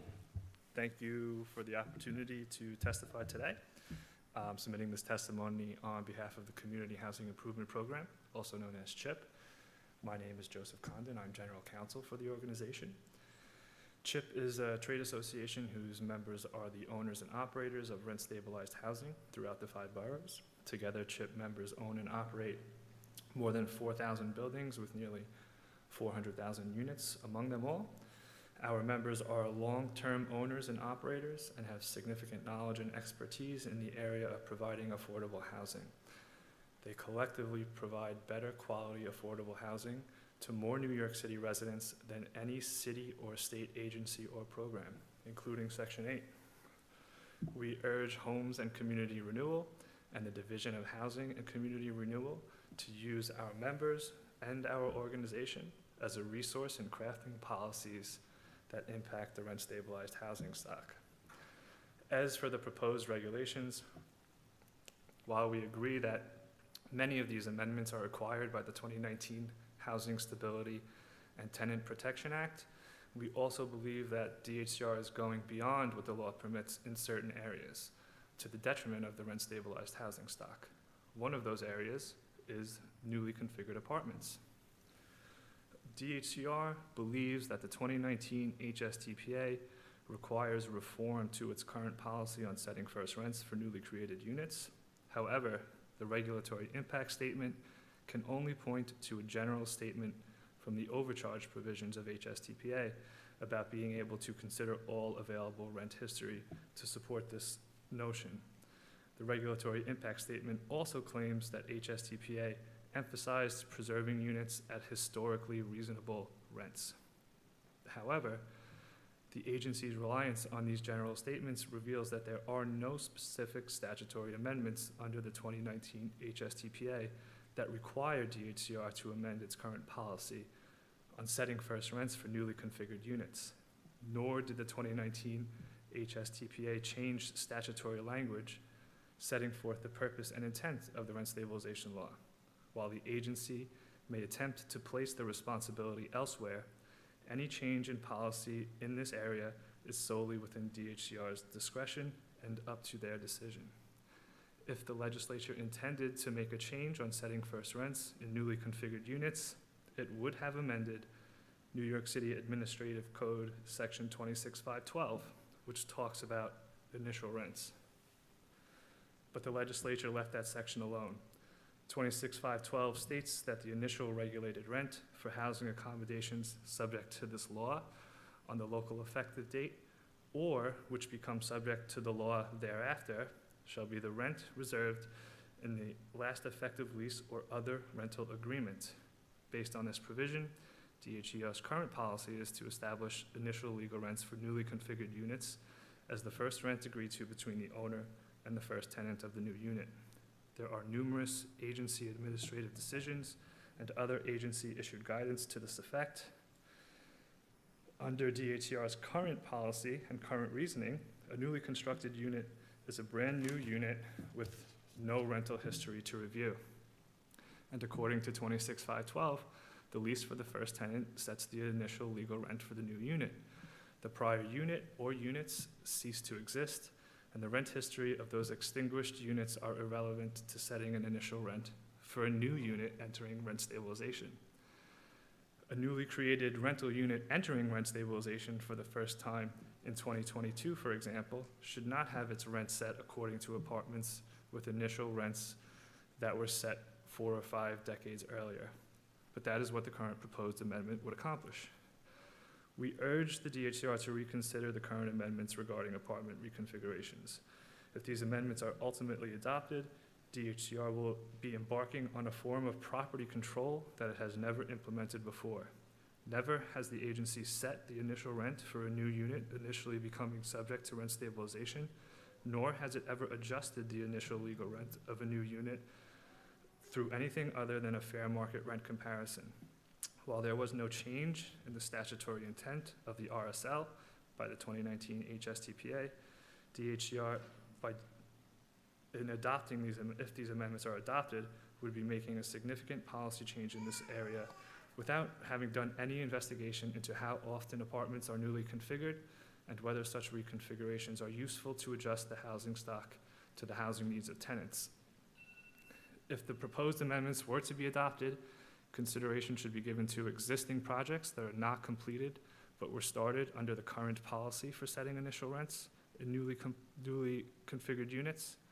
The time needed to complete renovations, including obtaining permits on the front end and sign-offs on the back end, is significant. Adding the rental process to the timeline, a newly created unit typically can take 6 months to complete from renovation to lease start date. Given the upfront investment to obtain permits, retain fully licensed contractors for fully permitted work, apply for certificate of occupancy amendments when necessary, and also dealing with the typical delay of overwhelmed administrative agencies to get approvals and sign-offs, we think it is important and reasonable to include a 3-month tolling of the effective date of these new provisions if adopted. Otherwise, owners who began work under the current policy and invested significant time and funding will be caught in the policy transition and will have effectively lost any investment. While the practice of creating newly configured units is by no means a widespread business model, the significant investment for an apartment combination project should not be taken from an owner without warning. Again, we urge DHCR to reconsider these particular amendments, and we are also submitting written testimony that has additional commentary. Thank you for letting me go a little over.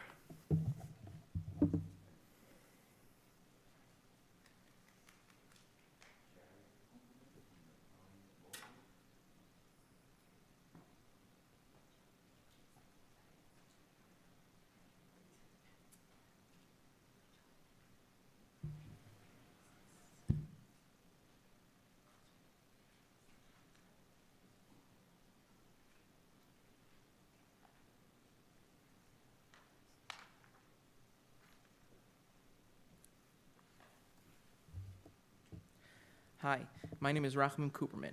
I'm here today representing Herald Realty Management. We are a management firm that has been in existence for over 20 years. We manage multiple buildings within the city. The amendments that the DHCR are proposing are not necessary, let alone approved by the HSTPA.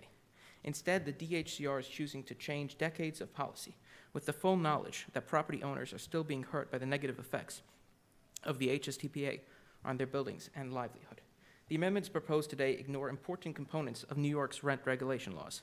While rent increases are limited during New York's ongoing housing emergency, owners are allowed to realize an acceptable return, which is necessary for generating revenue in various ways that do not involve increasing rents on existing rent-stabilized tenants. This is crucial so that owners can invest in their property while complying with city, state, and federal laws and mandates, including the requirements of Local Law 97, which require buildings in New York City to reduce carbon emissions 80% by 2050.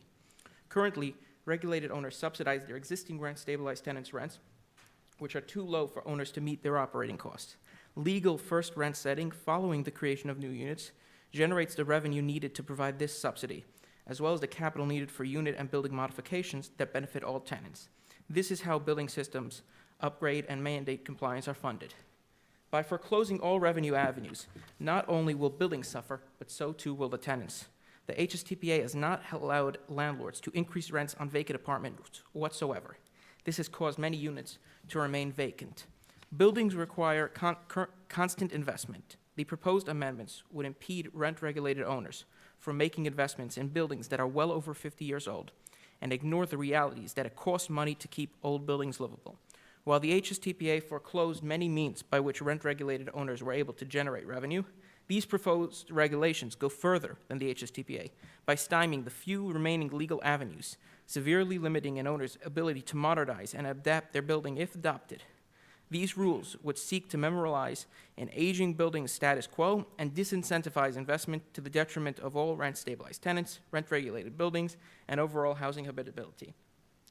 Under DHCR's proposals, both the TPR and RSC would be amended to radically change DHCR's longstanding policy of establishing a first rent upon the creation of a new unit when it is either combined with another unit in the building or created using space from a common area or previously unutilized area of the building.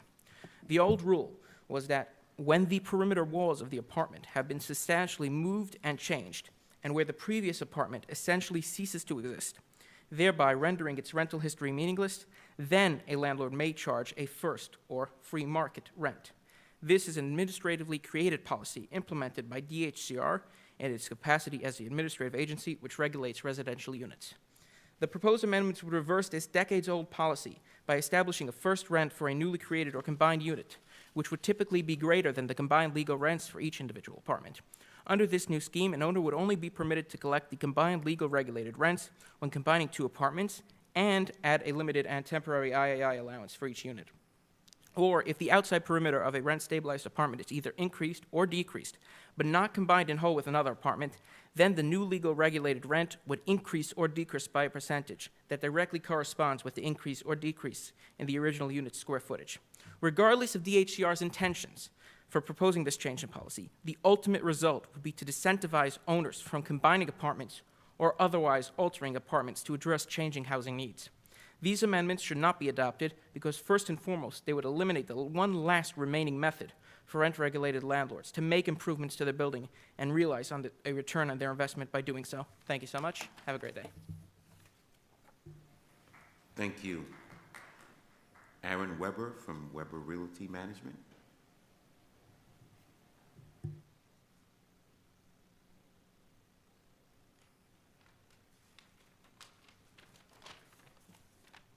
Hello. Thank you for the opportunity to testify today. The first rent law is the only way to afford renovations and improvements after the 2019's HSTPA. Across 10 buildings in the Chelsea neighborhood of Manhattan, my company manages 45 regulated rental units.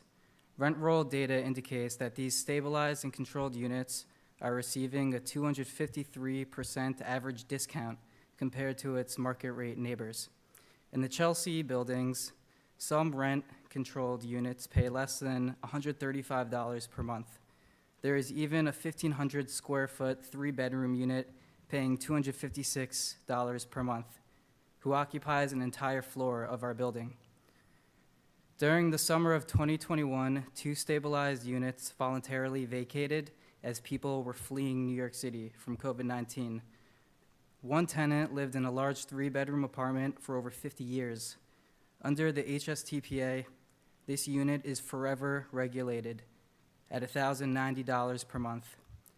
In 2021, we needed at least $1,160 per month to break even on taxes, insurance, repairs, utilities, etc. With rising gas prices this year, the break-even point increased to $1,255 per month. Therefore, it has a 15% automatic loss every month, and that is not including extraordinary repairs.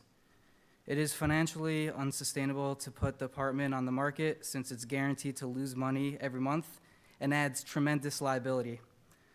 Plus, after 50 years of tenancy, to bring the unit up to code, a renovation will cost at least $100,000 out of pocket right away.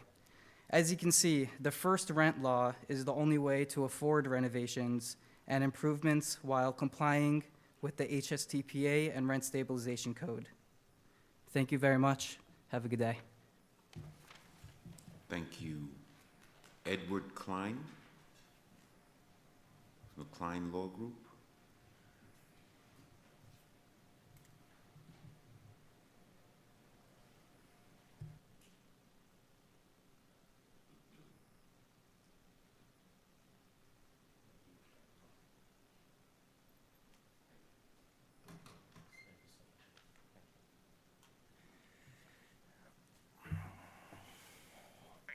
Thank you for conducting this hearing today. We appreciate the ability to exercise our rights under this great democracy called the US of A. I want to open, my name is Edward Klein, and I have an eponymous law firm for approximately 42 years and a real estate firm for about 37 years. I want to open up with a segment from the Cushman and Wakefield analysis from last week. And it's a spotlight on multifamily, a monthly multifamily report. And the spotlight was on Florida. And I'll quote, in June 2022, the Wall Street Journal shared IRS data looking at the wealth migration during 2020.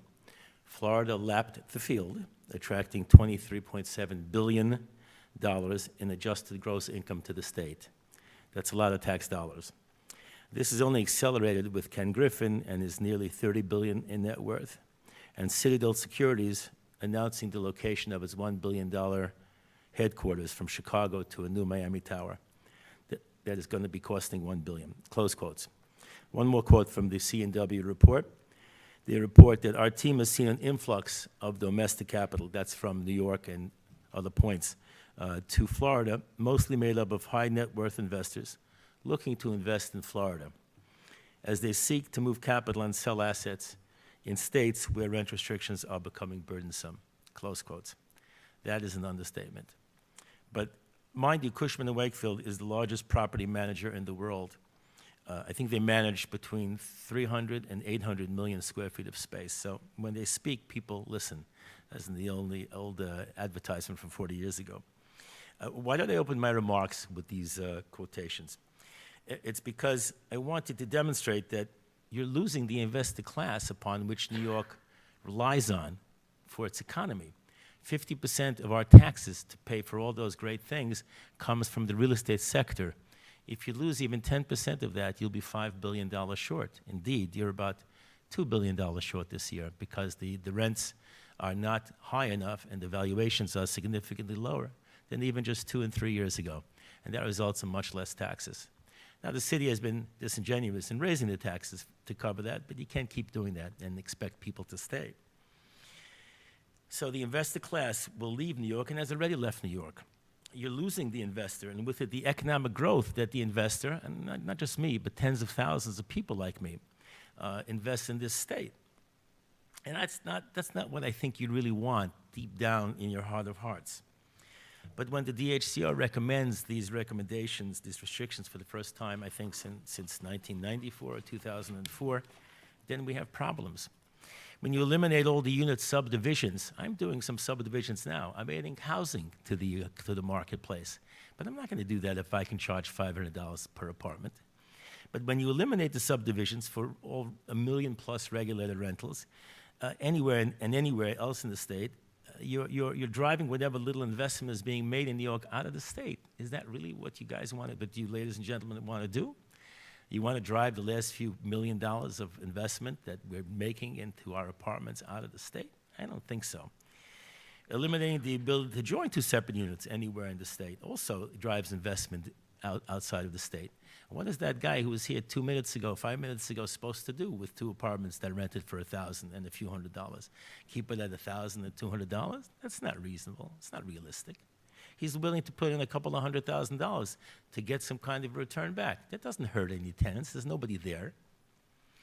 And when you make development, I'm not a developer, thank God, but when you make development almost impossible in many cases by raising the bar, you're not accomplishing anything. The developers are just going to flee. They're just going to go.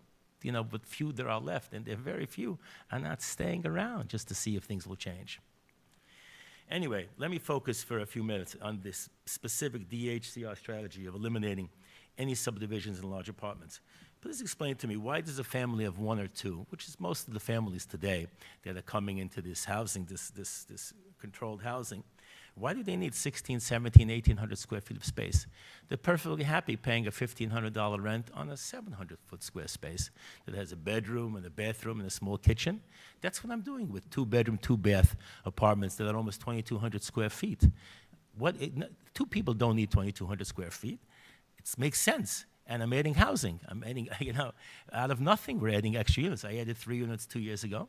I'm adding 3 units now. There's another 5 I can add because there's another 5 apartments. And not even too many buildings allow this. I just happen to have a quirk in the zoning that permits me to do that. But there are very few buildings that do that. If I can go just 2 more minutes, please, I would appreciate it.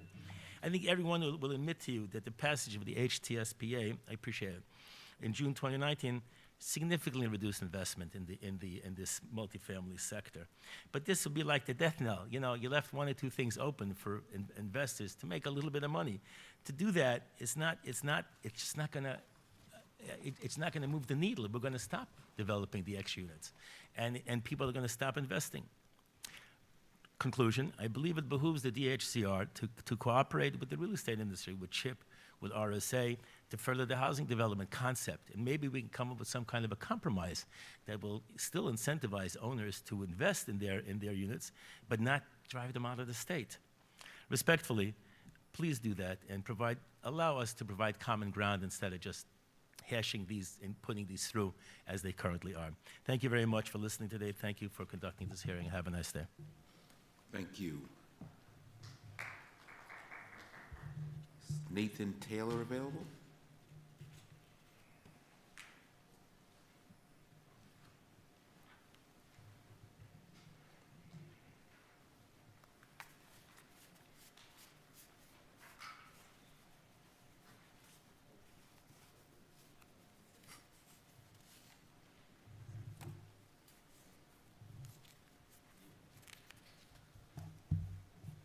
Good afternoon, and thank you for the opportunity to testify. I'm Nathan Taylor, an attorney and a tenant in a rent-stabilized building. I have provided some assistance to my tenant association, but I am here on behalf of myself. This is Percy. She is a fellow tenant. And I wanted to come today to, first of all, applaud the agency on several of the changes that are proposed. There's already been a tremendous amount of testimony on the perverse incentives that are created by allowing a first rent for combined apartments, the impact on warehousing. And while there are obviously winners and losers in any regulation, edge cases where the regulation may result in an inefficient result, it's the task of the agency to determine where the greatest need lies, and I applaud the result that the agency has come to. Another issue that's gotten a little less press, but that I want to applaud the agency for, is in clarifying the issue around the base date for overcharge complaints that were filed post-HSTPA. There's been some confusion. Of course, HSTPA itself said that there would be no more base dates, that this sort of 4-year veil of ignorance that is drawn over all events that happened more than 4 years ago would no longer occur. When Regina brought back that 4-year veil of ignorance, there was some uncertainty over whether that veil would be drawn and then freeze in June of 2015 and allow consideration of all events that were reviewable when HSTPA was enacted, or whether it would continue to be drawn and close off review of rental events until the enactment date of HSTPA, so June of 2019.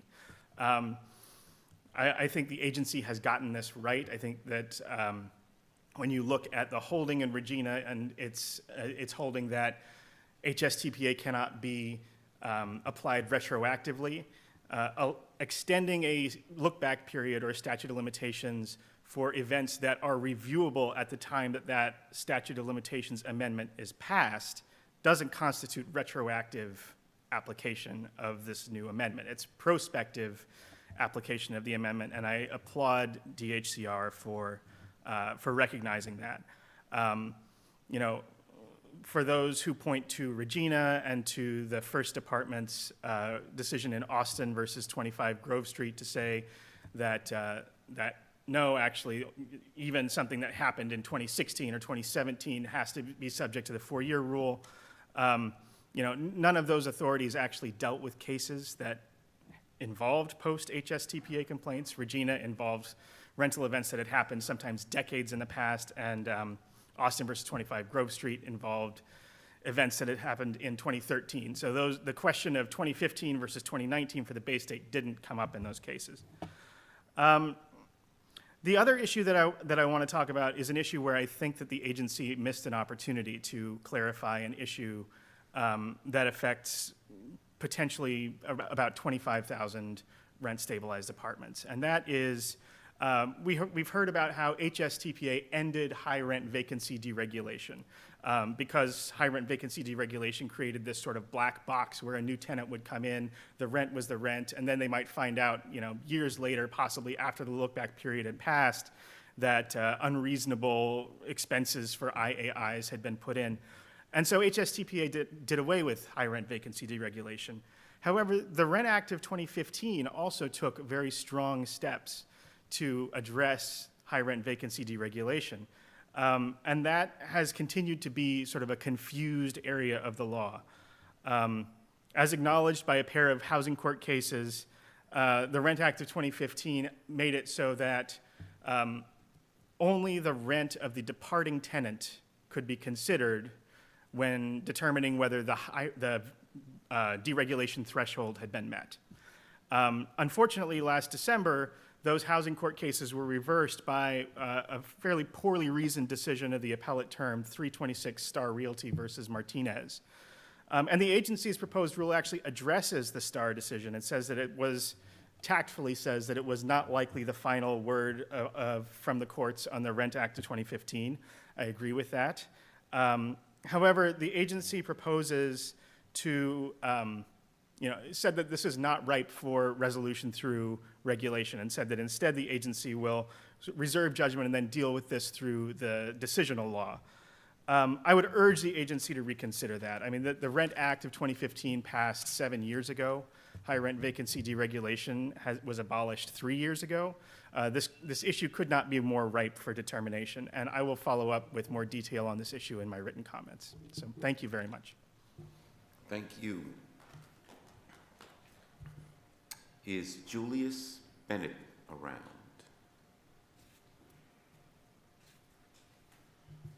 Okay, I think we'll go on recess until we get another speaker. Thank you.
Okay, we are ready to reconvene. Our next speaker is Mohammed and Yasmin Sakai.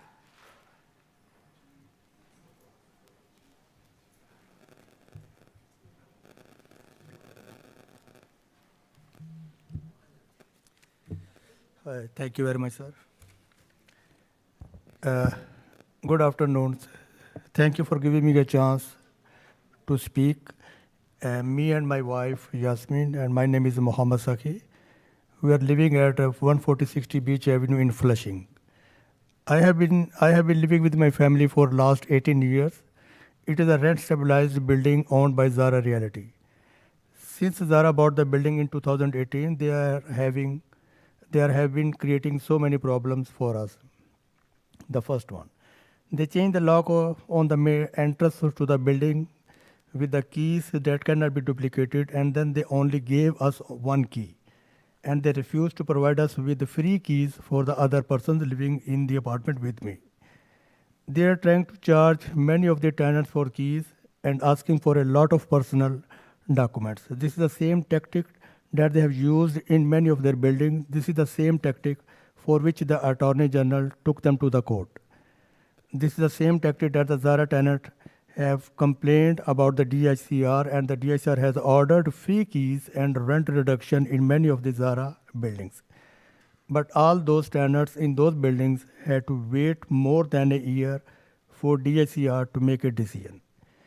In some cases, almost 2 years, and then when Zara does not obey the order, nothing happens.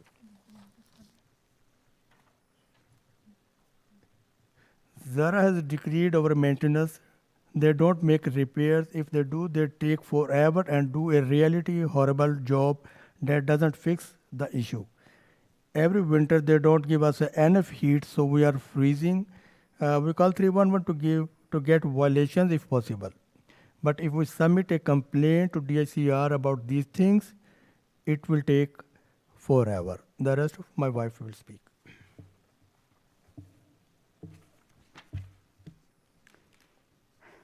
Recently, they put a really intimidating and embarrassing letter on our door saying that we were not allowed to have an air conditioner in the window.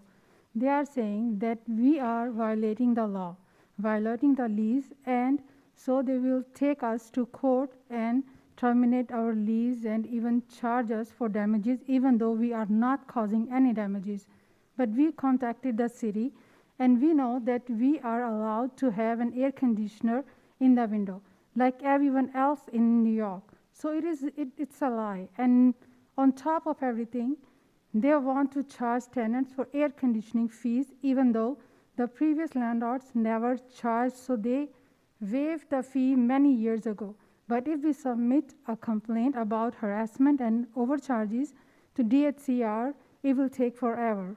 At the same time, Zara is applying to a huge MCI that would increase our rent by hundreds of dollars. They say they spent $3 million on the roof and facade, even though we know it's impossible. And even though we have all these violations and decreases services like the keys, and even though we will mention that to DHCR, we know that many times DHCR has approved MCIs in Zara buildings, even when they have the exact same issues that we do, and even when there are rent reductions ordered from DHCR. And now DHCR wants to create a waiver rule to give landlords the opportunity to get MCIs before the life of the items expires, and another waiver rules for landlords to get higher amount than the cost schedule. This is not right. DHCR is proposing to give one more loophole to the landlords that are already exploiting the system. DHCR should focus on doing audits for the MCIs of the bad landlord like Zara that have been taken to court by the Attorney General.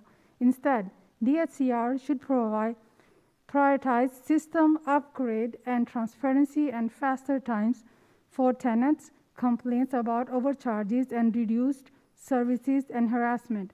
But enforcement of the order and denying the MCIs in building owned by a bad landlord where there are violations and issues.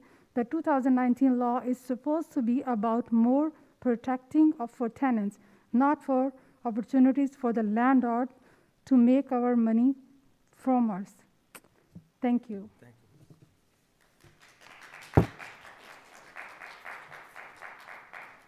Thank you. Nahida Begun.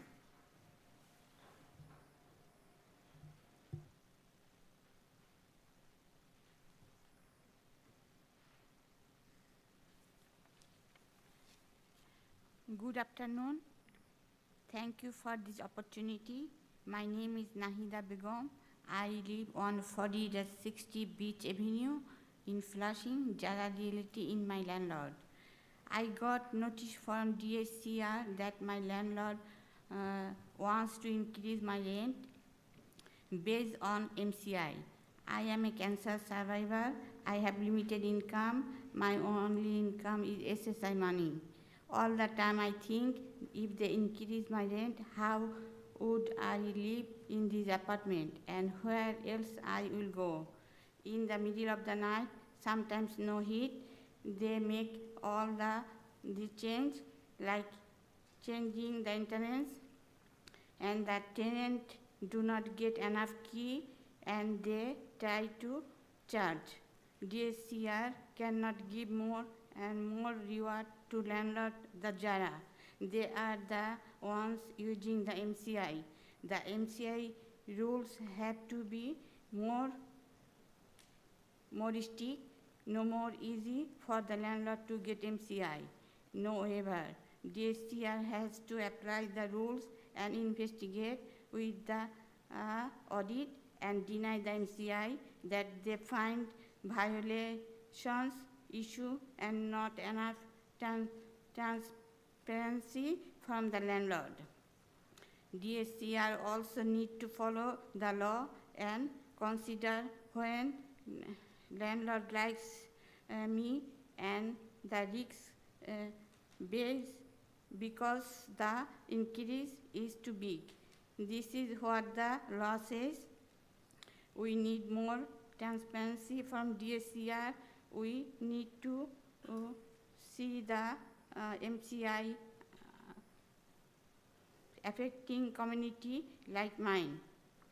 Please do the right things. Housing is the human rights. Stop the MCI. Thank you.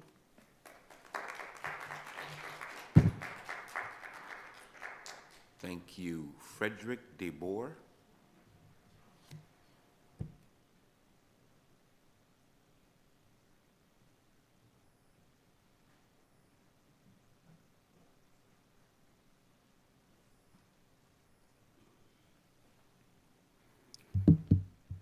Good afternoon.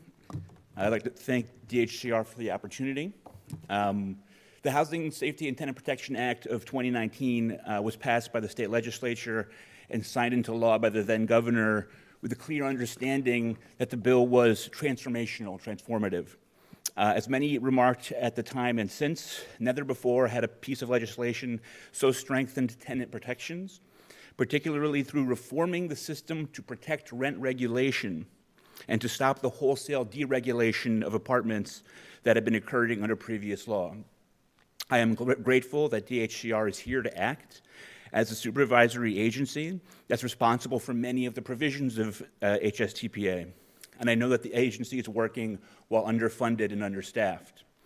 However, I want to join others in urging DHCR to finish the process of setting regulations, without which HTSPA's essential reforms are toothless. I am someone who has worked with them and an endorser of the Housing Justice for All Coalition's rent regulation policy recommendations.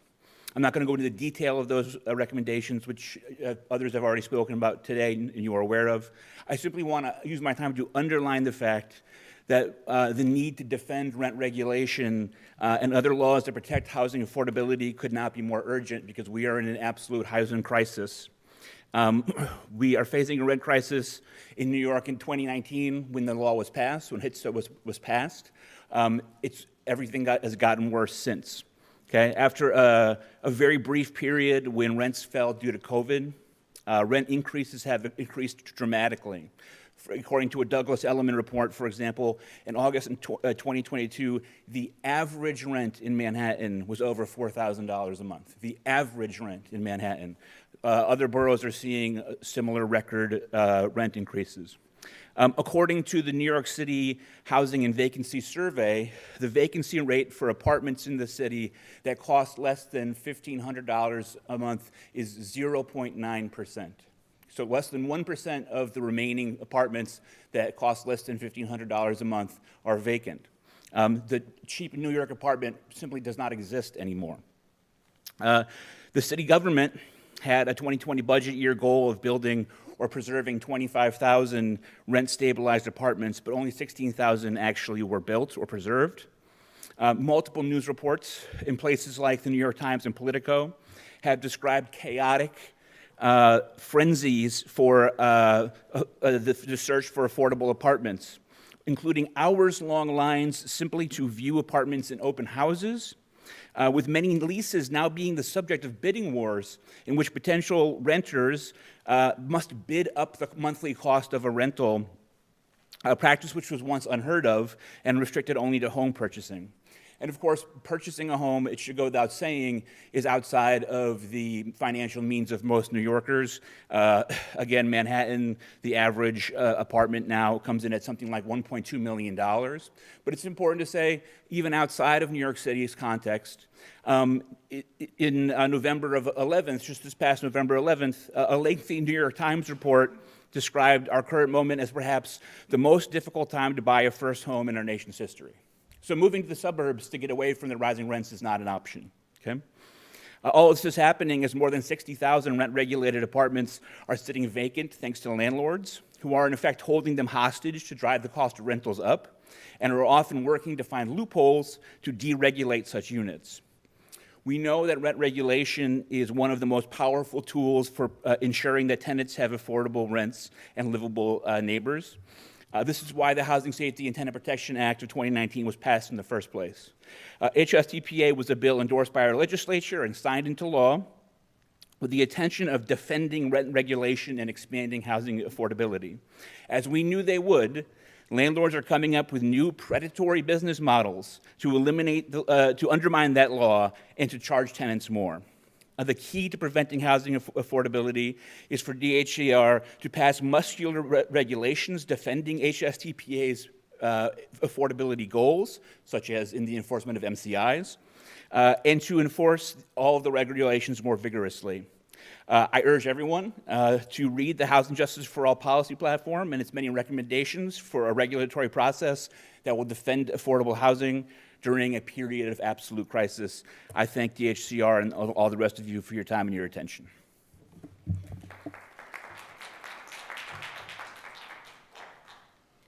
Thank you, Tiffany, Khan, and others.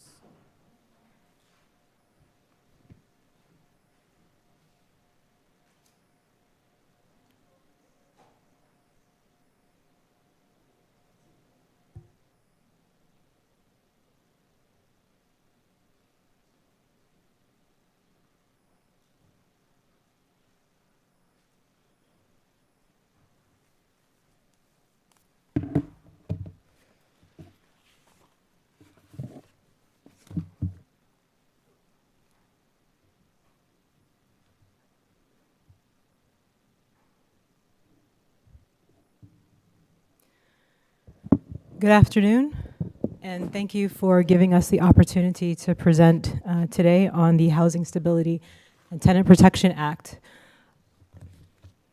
I'm here with three of my neighbors. I'll get into a moment which building this is. I wanted to focus a little bit on point number 4, which is HCR should rigorously investigate attempts by landlords to deregulate apartment units or entire buildings and focus auditing efforts on known bad actors, according to New York City and New York State officials. Brooklyn, Jackson Heights, Queens, Harlem, the Bronx, I'm not going to give you specific addresses, but all across these boroughs, we're finding what I describe as fire evictions. This is a phenomenon which is not new.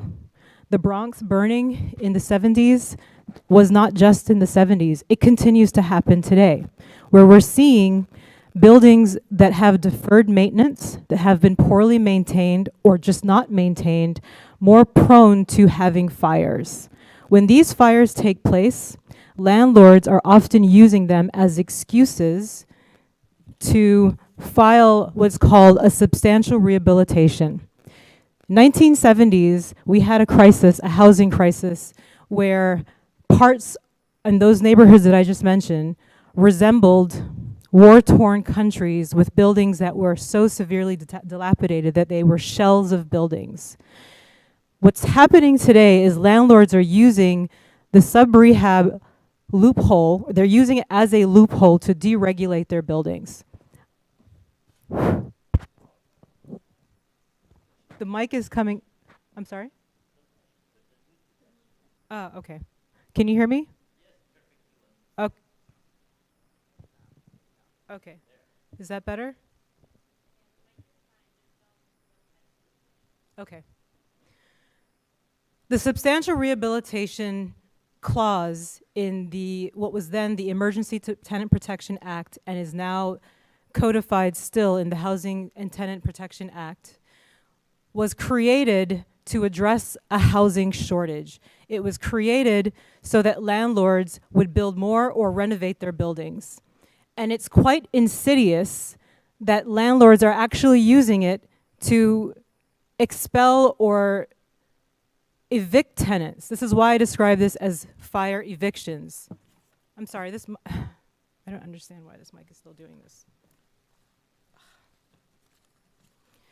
There are attorneys who have entire bulletins or articles that have been published on how to deregulate buildings, encouraging landlords to take advantage of this legislation to then deregulate their buildings. And this is becoming a matter of life and death for many people. I say this without hyperbole.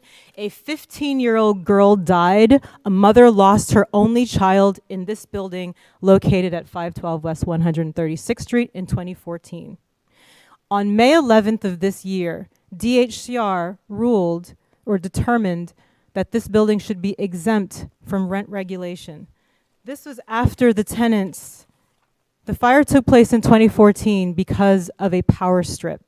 While it is true that that power strip was overcharged, we should ask ourselves the question, why are tenants in the 21st century still relying on methods like these to power their homes? Why are tenants in the 21st century still relying on things like space heaters to have adequate heat? And let's be perfectly honest, this doesn't happen south of 96th Street. This only happens in certain communities. And this is why I'm begging you to, as we have stated in number 4, to please investigate attempts by landlords when they are trying to deregulate their buildings. Some of the consequences when these fires happen is the landlords will drag their feet in the renovation process. What might have started off as a fire that took place on one line, suddenly, in the landlord's view, requires that the entire building now be renovated.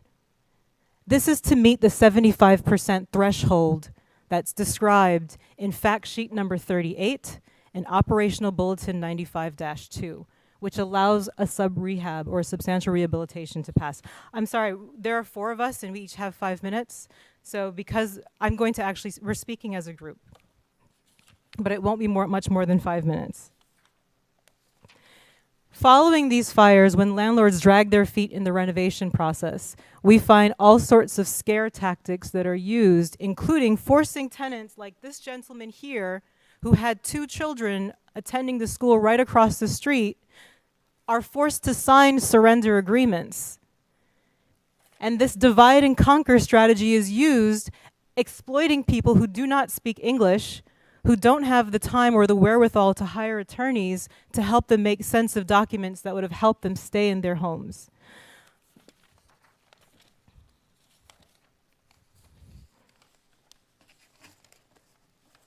So when the tenants say the landlord is trying to destabilize the building, not only are they not exaggerating, but it feels like DHCR is aiding and abetting this sort of behavior. And not only is bad behavior awarded, but we're finding atrocious behavior that is then profited from when these landlords are able to charge 2, 3, 4 times the rent after these buildings are deregulated. I don't have to rattle off statistics about how 345,000 people, 345,000 rent-regulated units were lost just between 2000 and 2007, and that was before the housing financial crisis took place. But I beg you, please, when you are investigating these cases, really, don't just look at things like how many receipts, how much did a landlord spend on renovating the building, or the 75% markers.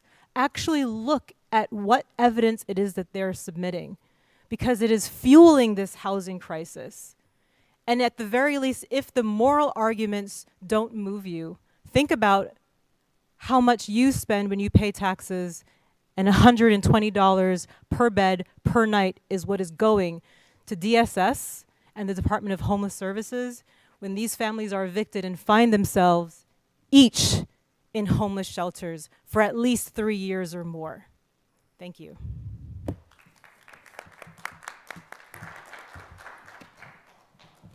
Thank you. Katsu?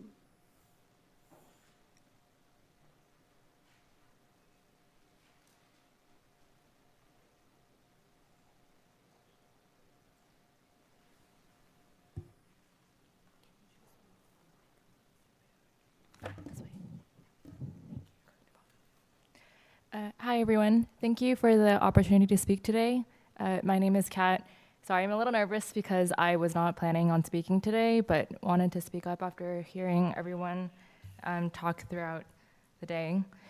I'm a rent-stabilized tenant living in Brooklyn, and when I received my rent renewal this year from my landlord, and they were looking to increase my rent by the maximum allowed by Eric Adams, I decided to look into my rent history. This isn't something that I had done before previously because I wasn't really aware exactly of how the process worked. And it was only through the help of friends that I recognized what my rights were. When I looked into the history, it turns out that the previous tenant who had left in 2019 after the HSTPA was passed was paying substantially less than I am today.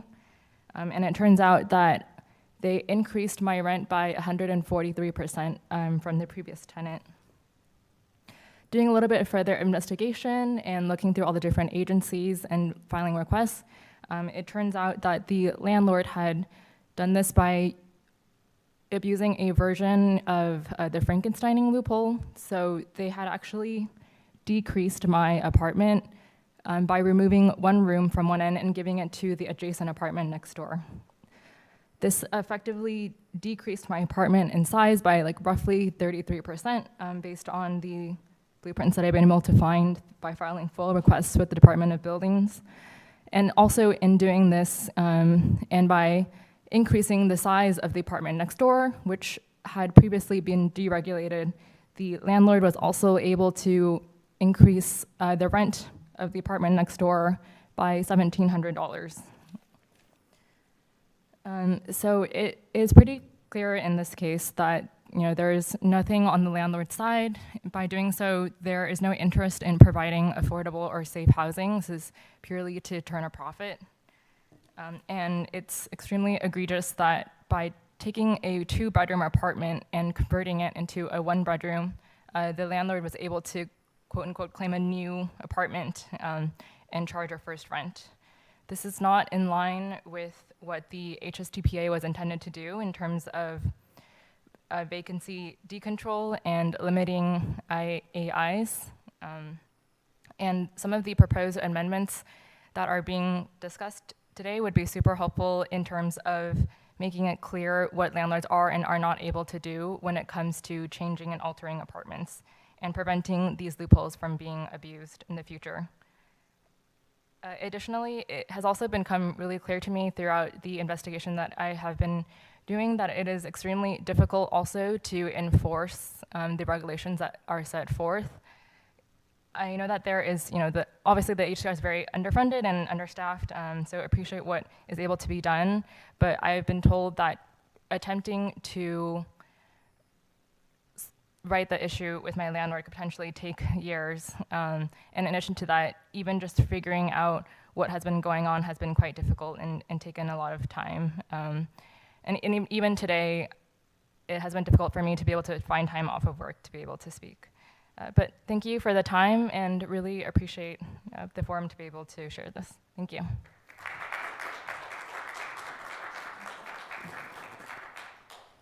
Thank you, everyone. You are our last speaker for the day. We at HCR want to take this opportunity to say thank you to all of you who have participated, whether you are a tenant, an owner, or interested party. We wanted to give you an opportunity to express your opinions on the proposed amendments to the New York State Emergency Tenant Protection Regulations and the New York State Rent and Eviction Regulations. Again, please do not hesitate to visit our website at hcr.ny.gov/regulatory-information for updates. And we look forward to engaging you and to continuing to work with you to make sure that our city and our state is a better place. This concludes this hearing. Wish you nothing but the best. Get home safe. Bye-bye now.